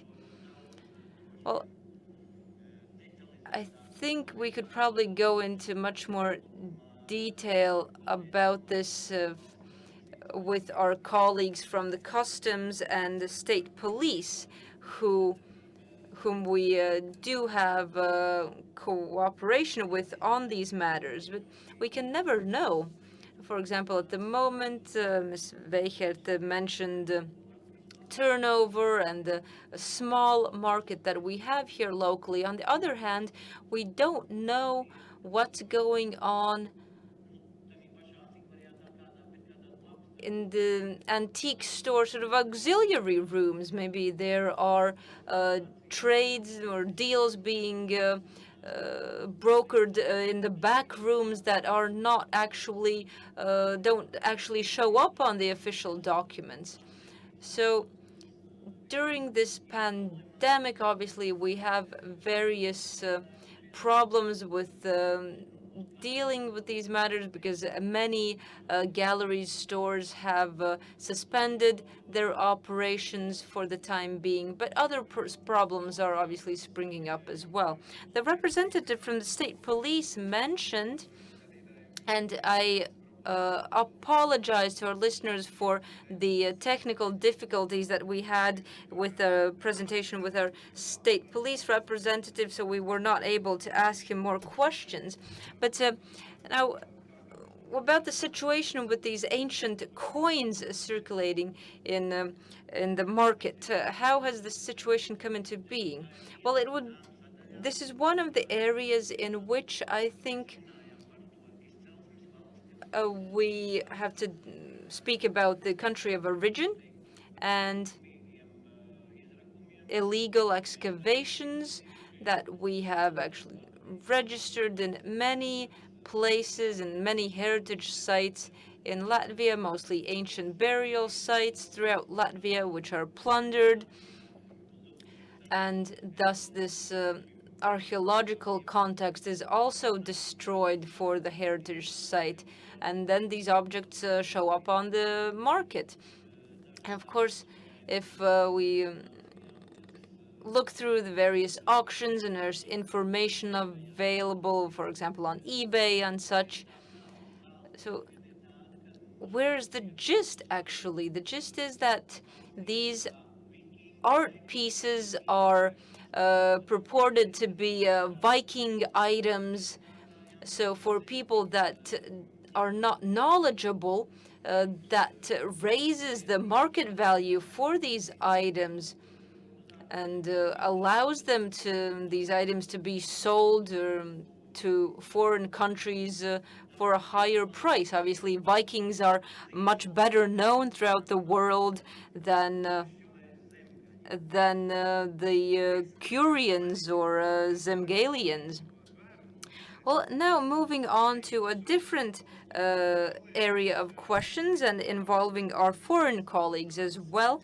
Almost all presentations that we've heard over these 2 days mention the aspect that we should increase the collective amount of information available and public awareness. We are now discussing the issues here now, considering the themes of both days, and all the speakers in their speeches were making comments regarding public awareness, that public should raise awareness.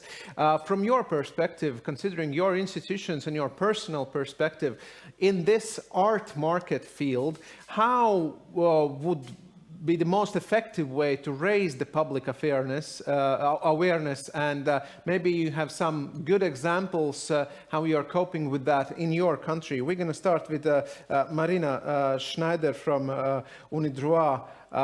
Could you please maybe open this public awareness issue from your perspective? Thank you very much, and good morning from Rome.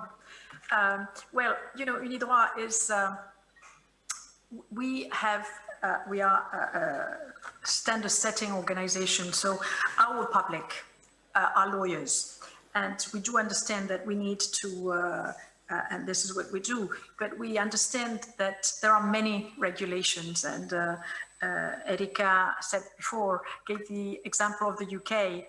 It's true, 150 between regulations, convention, it's a lot. So there's a need to understand them well, and how they work. And this morning, we may come back on that. This morning, I felt this when the lady from the gallery said that she would have problem in investigating into the origin of the funds of her clients. Maybe, but I mean, there's a rule, and in particular, the new anti-laundering, money laundering regulation, it's only up to 10,000 euro, and we heard this morning that the market in Latvia is not that high. But to answer partly your question, not as a representative of Unidroit, but as a person who travels a lot, to raise the awareness of the public, I've seen around the world many simple things, many campaigns which have been done in particular in, but not only in Latin America, in airports, for example, and recently also in Beirut, in Lebanon, which is a new thing. There are in airports places where objects are exposed. They used to do this with the CITES convention, the endangered species of fauna and flora, but now they do it also with archaeology in particular. Also, in airports, you see kind of cartoons in Latin America saying this you can take out, this you cannot, and you have two images next one to the other. One thing which I find also very important is for people traveling, hopefully enough, we will travel again soon. We have websites of ministries of foreign affairs they usually give information on each country, saying, giving information about security, information about how to behave, what to do in case of a problem. And some countries are also, and I think all should, have a specific part on trade of cultural property, saying whether it is possible or not, what kind of objects, simple things, but to show people that what is important also in that country is cultural property. And then, of course, you have all the education things, but this is more done by UNESCO, and each country. In Italy, for example, I don't know whether it's still the case, but for a long time, art history was taught at school. So young Italians learned their history and the importance of the cultural heritage. And if you know, you protect it. Okay, thank you very much. You mentioned Italy with the schools. Maybe we're going to switch directly to Mr. Manlio Frigio with your perspective on this public awareness, because you can continue this thread of ideas from previous speaker. How about raising public awareness from your perspective? Well, thank you for giving me the floor.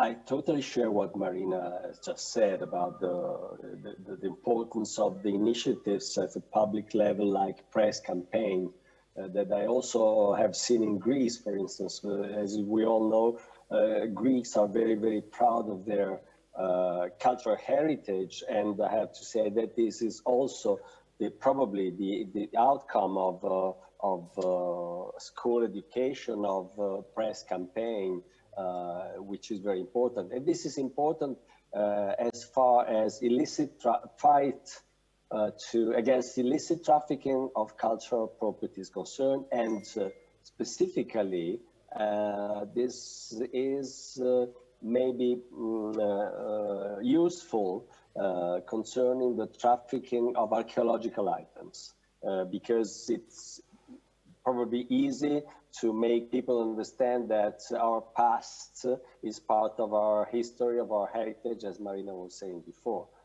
Probably it is slightly different if we think about other kind of cultural expressions like paintings or contemporary art, because at that point this is much more difficult to make people understand that it's part of course it is part of the culture of everybody, but we have to face different kind of problems. Marina was making reference to the duties of the professionals in this field, and I'm thinking again about museum curators that in principle are bound to the respect to the main code of ethics, like the ICOM code of ethics, which incidentally provides for the need for the museum curators to be aware of the international and also domestic legislations of the countries of origin, which I feel it's a bit too much, because of course, no, I don't think that all museum curators in the world might be really aware of what all the international conventions and particularly what the domestic legislations of country of origin say.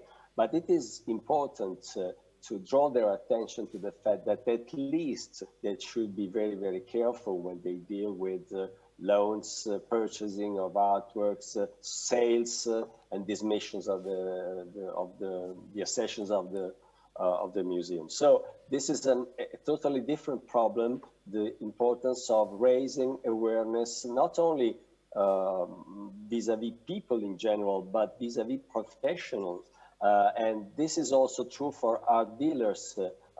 Italy, like many other countries, has a strict regime as far as the behavior of art dealers is concerned. They should, whenever they sell something, they are supposed to provide evidence of the provenance and of the authenticity of the artworks. And this is something that may give a very important helping hand. Okay, thank you very much for your perspective. Erika, we would be happy to hear also from you on this public awareness from your institution's perspective and your personal. Thank you. Well, I obviously support what Marina said and Professor Frigo. Public awareness and awareness in general is extremely important. It's a large part of what we do at Sanoa and the trade organizations do is to make sure that the dealers are educated. But on a practical level, having pamphlets and press releases that would sensitize collectors and the general public, tourists was an excellent idea, and the schools and museums.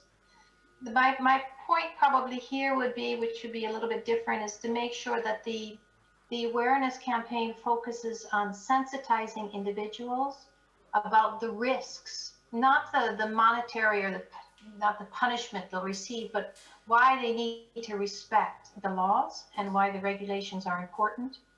And if they don't know and they're in a country and then they're in a situation that they don't feel comfortable, they should ask. They should ask. There's no reason to hesitate and don't feel insecure. And I think that should be part of the campaign, this ability to feel like you can question it. If you're hesitate, ask. So other than that, there's always a lot that can be done in public awareness, but it's extremely important, and I think you can probably never say something too many times. So we're fully supportive of joint initiatives for raising public awareness and branching out and targeting as many people as possible. So. Okay. Thank you very much for our speakers in a Zoom side, extremely valuable perspectives. Atnākot atpakaļ pie mums šeit uz studiju. And as we return back to the studio, how would you characterize the level of awareness among the general public and also among professionals and those who may in their farm find something in the ground and they're not being sure what to do? So how would you characterize the level of awareness in Latvia among the general public, and whether they are eager and prepared to contact the responsible institutions and authorities? So, Mr. Asaris, it's really difficult for me to judge the level of general awareness and how to express my judgment either in percentage or in degrees Celsius or otherwise. But I would say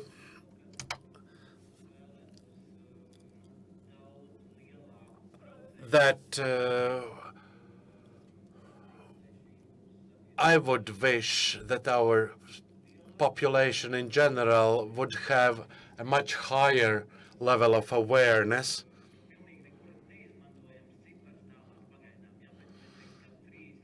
Because currently I would say that off the record that around maybe 30% of people are sufficiently knowledgeable. But of course, it's important to ignite interest in these issues, especially among the young people. But of course, also among those who know about the rules. Not all of them are always prepared to observe the rules, which also should be taken into account. But of course, during the conference, we showed a lot of small video materials that also could be used as educational material to be used at schools or otherwise to target the younger generations. Because, of course, among the professionals, we have different channels of information. But, of course, we have to think about a mix of different information channels. And also, we should look at what's happening at the European level, whether some events are coming up or otherwise. And all of these aspects could be used as a part of our toolkit to spread the information. And of course, we do what we can. We try to publish on our website different types of informative materials, and also try to use other means of spreading information, especially social networks, etc., especially when addressing young people. And Maya, what would you say? I would say that the level of public awareness is below 30% that you mentioned, because as far as my experience goes, the appreciation of historical values is not very widespread among the general publics. Of course, on one hand, we have this lack of rules and regulations. Some may use this lack of knowledge as an excuse, but at the same time,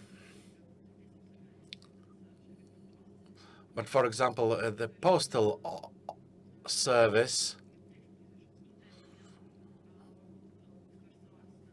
sometimes interprets these export limitations quite differently from us. For example, sometimes they confiscate some simple souvenirs, ask for export permits, etc. In other words, sometimes the postal service tends to overreact, and then they send those poor people to our board to actually receive the permit. So I would say that we should work not only on the general public, but also the involved professionals, and as in my example of the postal service. But actually, I'm quite happy about the younger generation. We have had several cases where youngsters have found online some videos or pictures of some archaeological finds where they are being unearthed, and some of the youngsters actually knew that they are obliged to contact us to make sure that these excavations are legitimate. And based on my experience, it's easier to teach the young people rather than the elderly. Therefore, we should also think about targeting the youngsters. We should probably include these issues in the educational programs. We should teach our children about the uniqueness of our culture, of our history, and how it is tied to these archaeological finds, etc. Yes, thank you very much. And Ms. Weichert, do you have a view on this field? And do you also think that in the availability of information is sufficient? I would say that this is a quite painful issue, and I have thought about this a lot, and I didn't include these issues also in my presentation. But of course, we should focus on addressing school children.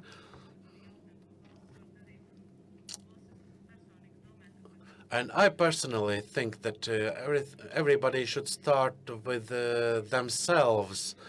And I'm really happy to hear that young people are quite active and willing to learn, and because older generations are quite happy to cheaply buy some illegitimate archaeological finds. So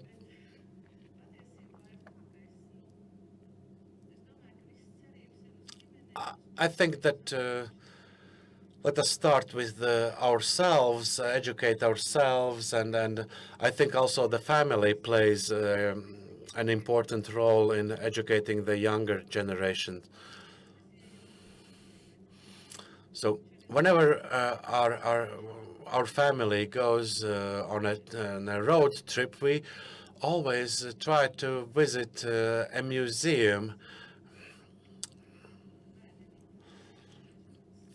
And I always do my best to persuade my grandchildren to go to a museum and learn something new. And of course, it also depends very much on how the museums present their exhibits. They have to be interactive, they have to be exciting and interesting. And this is how we could be able to teach our children to respect the history and our culture. Yes, thank you very much. I think that your idea is quite inspiring, that we should start with family. And the next topic we should cover, which was also reflected in several of the presentations, namely the issue of monitoring the online activity and the role of online buying and selling. So let us turn to our foreign guests. Discuss here, which is switching of society into internet, into the web sales, and what would be there from your perspective a crucial aspects when we speak on internet. We cannot really control maybe that, or maybe we can. What would be the proper ways to do? And well, what's the temperature considering digital age in the art markets? This time we're gonna start with Professor Frigo, please.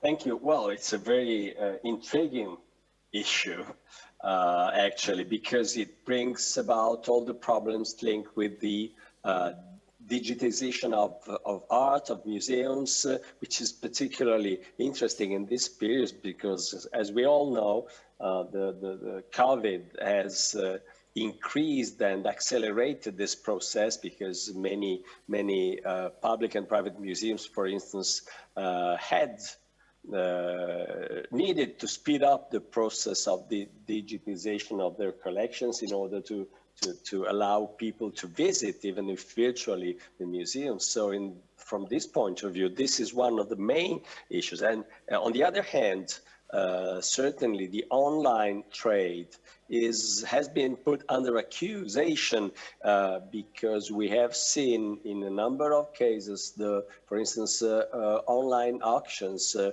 or online sites that were concerned in any case the sale of objects that not that frequently came from areas of the world where the red flags had been raised. So it was not infrequent to see that some auction, that some websites or auction houses put on sale items that were listed by ICOM, for instance, as red flag items, which is an issue because it makes it clear that we don't have enough tools in order to fight against this diffusion. Of course, in a digital world, it is probably difficult to find, as you said, the proper way to control this kind of traffic. But I think this is one of the main challenges of the next, not only next years, but next months. We have heard something about because there is another linked issue, which is the issue of virtual money, for instance, which is strictly linked with the online activities. And also from this point of view, we heard something about yesterday about the anti-laundering legislation, which is also another aspect which is linked with this point. So it's a very difficult point. I don't think it is easy to isolate the issue of online activities by themselves, but it is certain that one should face this, not the diffusion by itself, because it's a very good thing, but the negative effects. And probably, I don't have a certain answer to the question, but probably the first thing to do is really an international cooperation and coordination of the efforts, because it is certain that it is not a phenomenon that is limited and that can be limited in, and taken into national borders. So I would say that the best answer is an international cooperation in order to fight the negative phenomenon. Thank you, Professor. We can continue with Erika. Please, Erika, your perspective on digital and online challenges. Yes, thank you. I'm not an expert on it. There has been a very, very interesting report that was issued just a few months ago by the RAND report that did a lot of open source investigations of what was being actually, what was being apparently sold on via the internet. And I would recommend that all of you look at that report. It gives very detailed information. And it might be helpful in this conversation. I do think it's interesting to note that eBay, for example, is no longer, you can no longer purchase archaeological items. I'm not sure that's the best solution, but it's obviously a concern of the lawmakers. But I think, again, we need to know clearly what we're talking about and not just have one or two cases. But I will send to the organizers a link to the RAND report, and I really recommend you reading it. It will be a real eye-opener. Okay, thank you very much. Definitely, we're going to look in the report, and organizers most probably will also publish the link on the mentioned report. Marina, your view on our digital age and digital challenges. Yes, thank you. Well, I'm not an expert either, but for sure, this is the challenge. And what is very important is what Manu said before. Of course, with the pandemic, trade moved a lot to the online channels. So, and there's a lot of legal trade. It's a new way to sell. So it's very important not to only point out online trade saying it's illegal and everything is there. It's certainly not true. During one of the presentation, I think the one on the best practices on EU member states, it's true. It was said that Austria, I think Germany and Switzerland, the three countries have made agreements with eBay in particular. I think it's both for them to be careful, and they should have a kind of disclaimer on their website saying that they don't sell or they don't accept, as Erika said, also with eBay, but not, the problem is that each eBay is not one. eBay is in each country, so you would need to have agreements with each platform on your country. Also Facebook has decided to ban archaeological objects from their website. The thing is, it should be monitored. Some countries have the possibility to monitor online sales. Italy, for example, there's a specific, the Carabinieri, they have a specific section, they monitor all what is on sale. We now have the ATAR project also monitoring to find illegal objects on sale.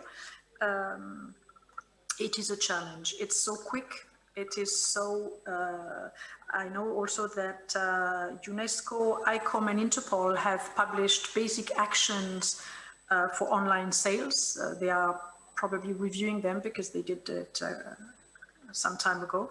But it's definitely a challenge. And the RAND report mentioned by Erika is very instructive too. Thank you very much, Marina. We are going back to our live studio here with the same question and in Latvian. Jā, nu tad jautājums par. So the question being about Latvia's relation with the digital environment, the supervision options. For example, we have these various options on how to supervise, perhaps outsource the supervising to individuals or such. So what is your opinion?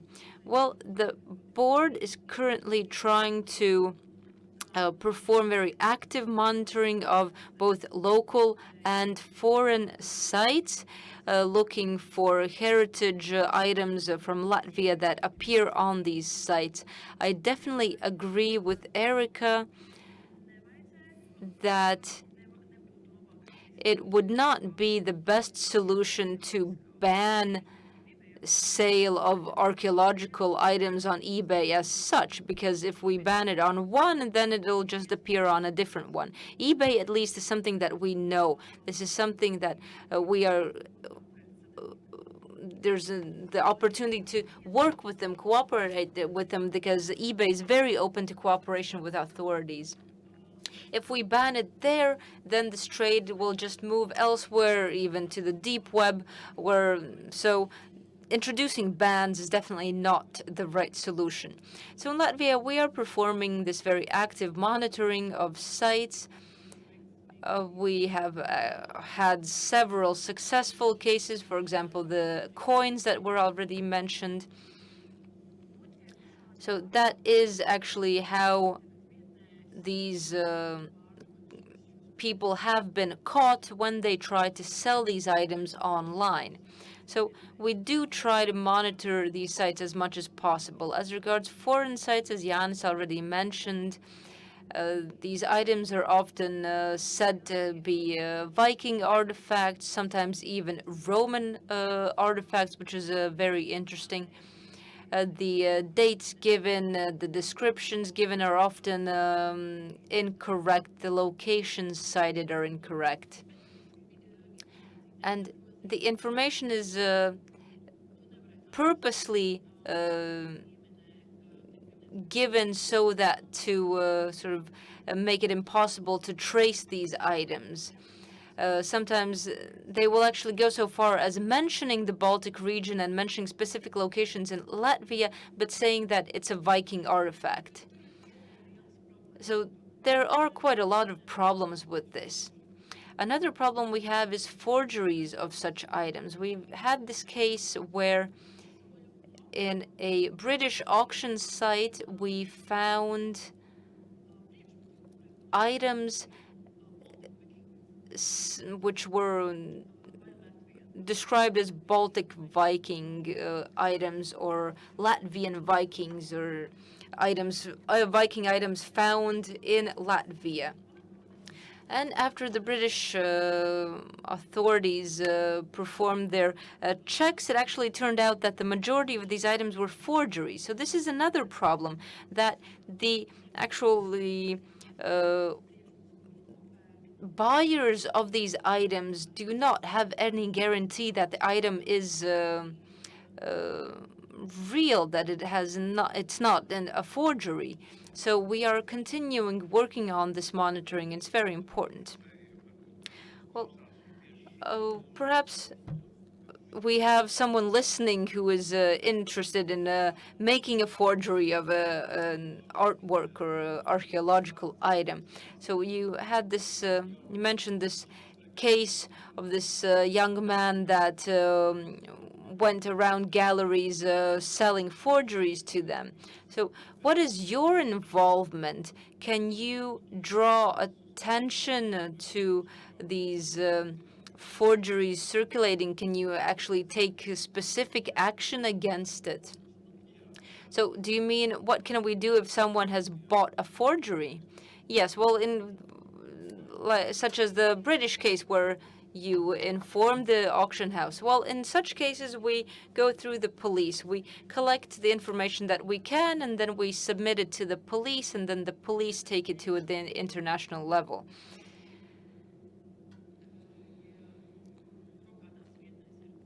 If we have a couple of items on some online sites, the police cannot always take action regarding just a couple of individual items. In that case, then we try to contact the site or the buyer saying that these are not actual legitimate items.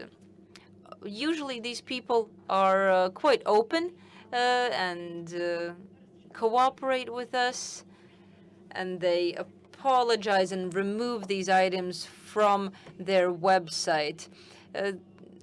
In some rarer cases,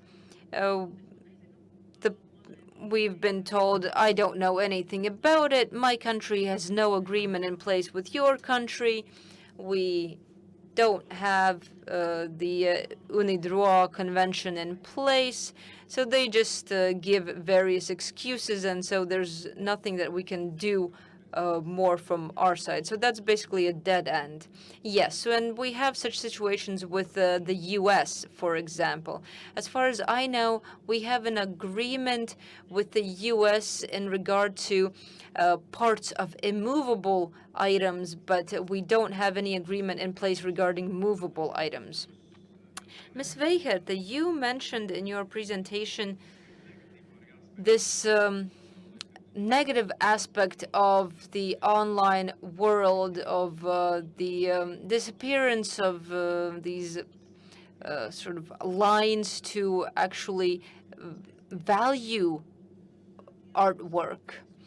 Well, these online auctions are becoming increasingly popular, and this is these are the sites where most small items are actually sold as well. As being from a slightly older generation, this is not something that I do or visit these sites, but most definitely this is a new type of doing these things. And during this these times of pandemic, when we have online auctions, obviously it's an excellent tool if you know how to use it correctly. But in my area of expertise, you can look at everything online, you can get all the information you need online. So for the antiquities market, online auctions are very popular. I think in Latvia, many auction houses and galleries have started doing these online auctions. It's only the rare ones that don't. So what about the digital world? Will we arrive in a situation where the board won't have to go anywhere, that you can just do all your work online, look at the online auctions, online galleries, or is this just something of a sort of utopian dream of mine, and there will always be a certain physicality to this market? Well, I hope that we don't arrive to the situation that you just described. I hope that we will always have the opportunity to still meet in person, also at conferences in the future. As my is one of the few employees of ours who mostly deal with online matters on a daily basis. But one of the main problems that I'd like to mention is that for the experts themselves, it's difficult to assess an item remotely. For example, if it's a quality forgery, then this is not something that you can actually assess remotely. It's only something that can be assessed in person by doing spectrometry analysis and other such investigations. So in this regard, physical presence is actually very important and will continue to be so, to also to be able to physically see these items and assess them, because you can't always trust the information that's just given about the item online. And to conclude the discussion, and as we talk about the market participants and the regulatory side of all of it, we talked a lot about sticks and carrots. In the conclusion, probably let us turn to our foreign guests about the whips or sticks. So everything is clear with them, but what about carrots? Zoom session speakers, and we were speaking at the first part of the first day about sticks and carrots in the field for the market participants, and there was a slogan that there's sticks enough and maybe there's no necessity to speak on the carrots. Then my final question is today, what could be the carrots that could be given as an option to market participants, art dealers including, and is there place for carrots in this system? And we're gonna start this time with Erika, please. My experience in the trade, I come from a family of art dealers, and I've worked at Sanoa for 15 years. The art market, being an art market professional, is very difficult. It's not easy money. People are in the business because it's a passion, and it's because they love what they do, and it's in general not necessarily for the money. And this is a little bit maybe off the subject, but I just want to say that I want to caution some of these public awareness campaigns that give the idea that by selling antiquities, it's an easy way to earn a lot of money. It's just not the case. It's a very, very difficult business. And so in terms of a stick and carrot, I would say that the carrot would be more respect from the other stakeholders, particularly from the authorities, not lumping us together with the criminals. We have nothing to do with the criminals. And even the gallerist from Latvia said a lot of things that I hear all over the world. I mean, it's just, she's not alone about the situation. Look, 30% of the galleries will probably close because of COVID-19. And it's across all of the sectors. And that's sort of an optimistic percentage that was given a few months ago. Who knows? It could even be worse. The industry is getting grayer and grayer. The younger people are not entering in. It's fragile. And the carrot is to do anything possible to make sure that we have a vibrant art community, a vibrant market that respects the laws, that helps the circulation, exchange of ideas.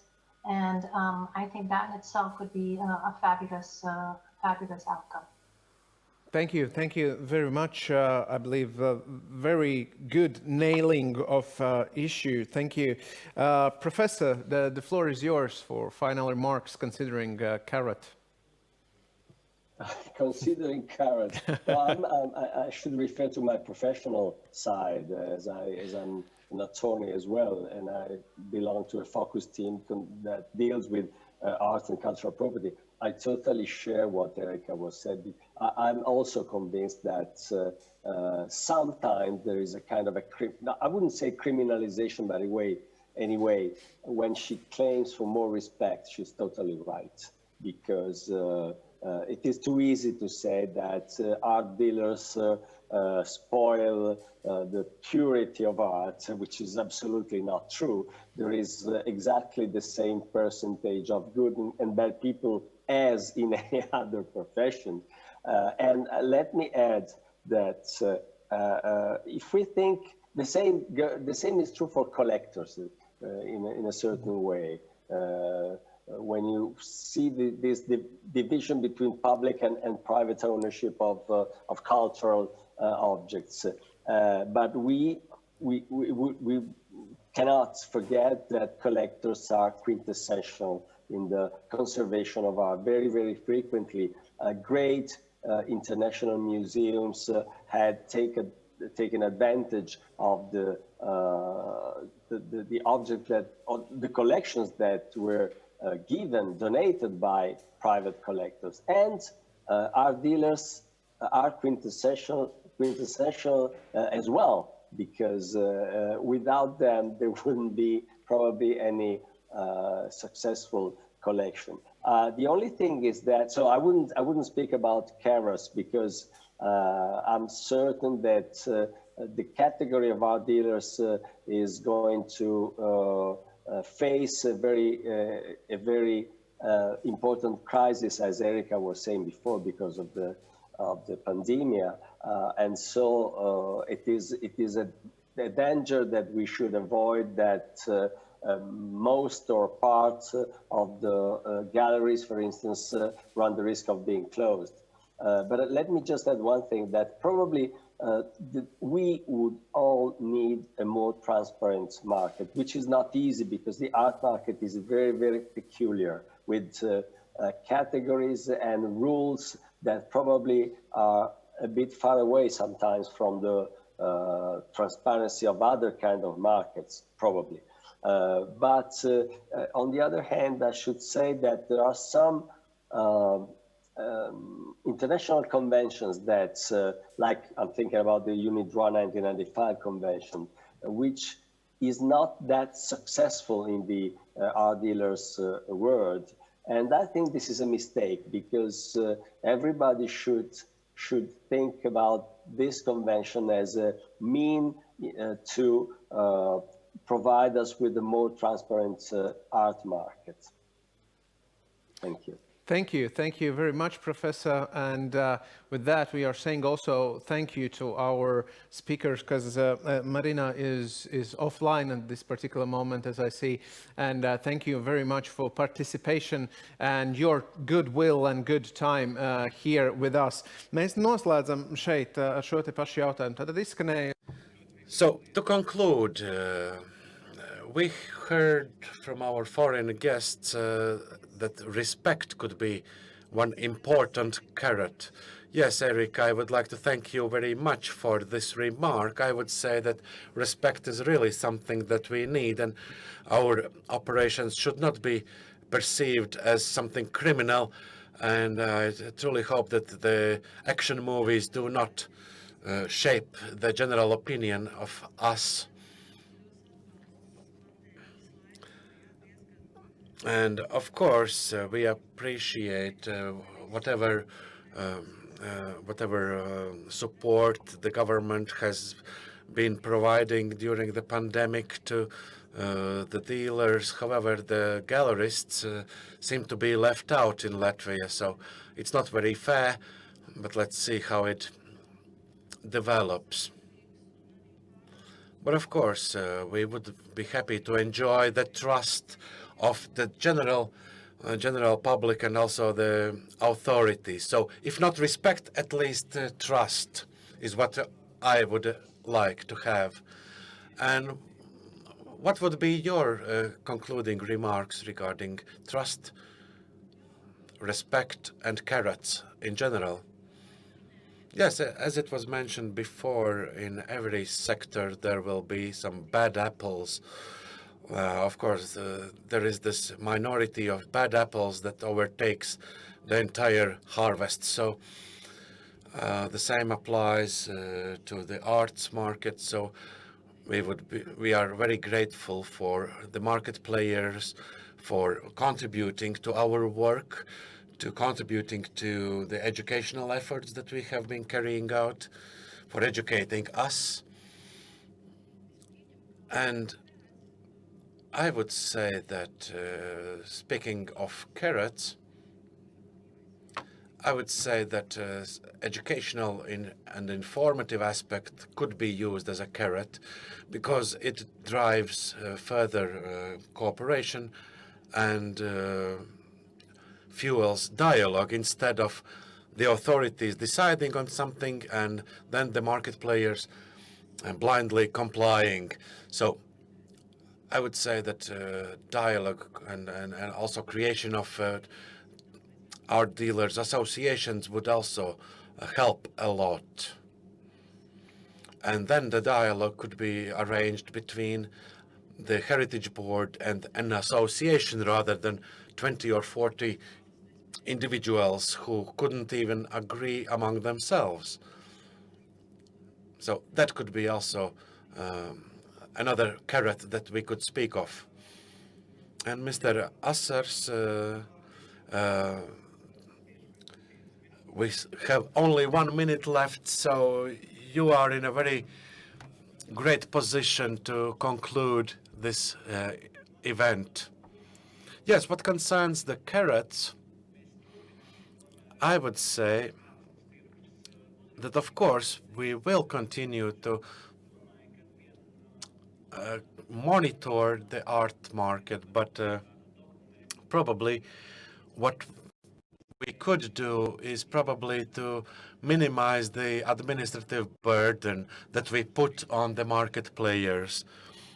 And we have already discussed it with the Ministry of Culture, and on several occasions also musical performers have to acquire import and export permits for their instruments. So we should resolve such issues where unnecessary and excessive bureaucratic burden is put on the shoulders of artists and art market players. So that could be at least a small carrot that we could offer to our partners. And since I have this opportunity to conclude this conference, I would like to once again thank all our foreign experts who participated and contributed.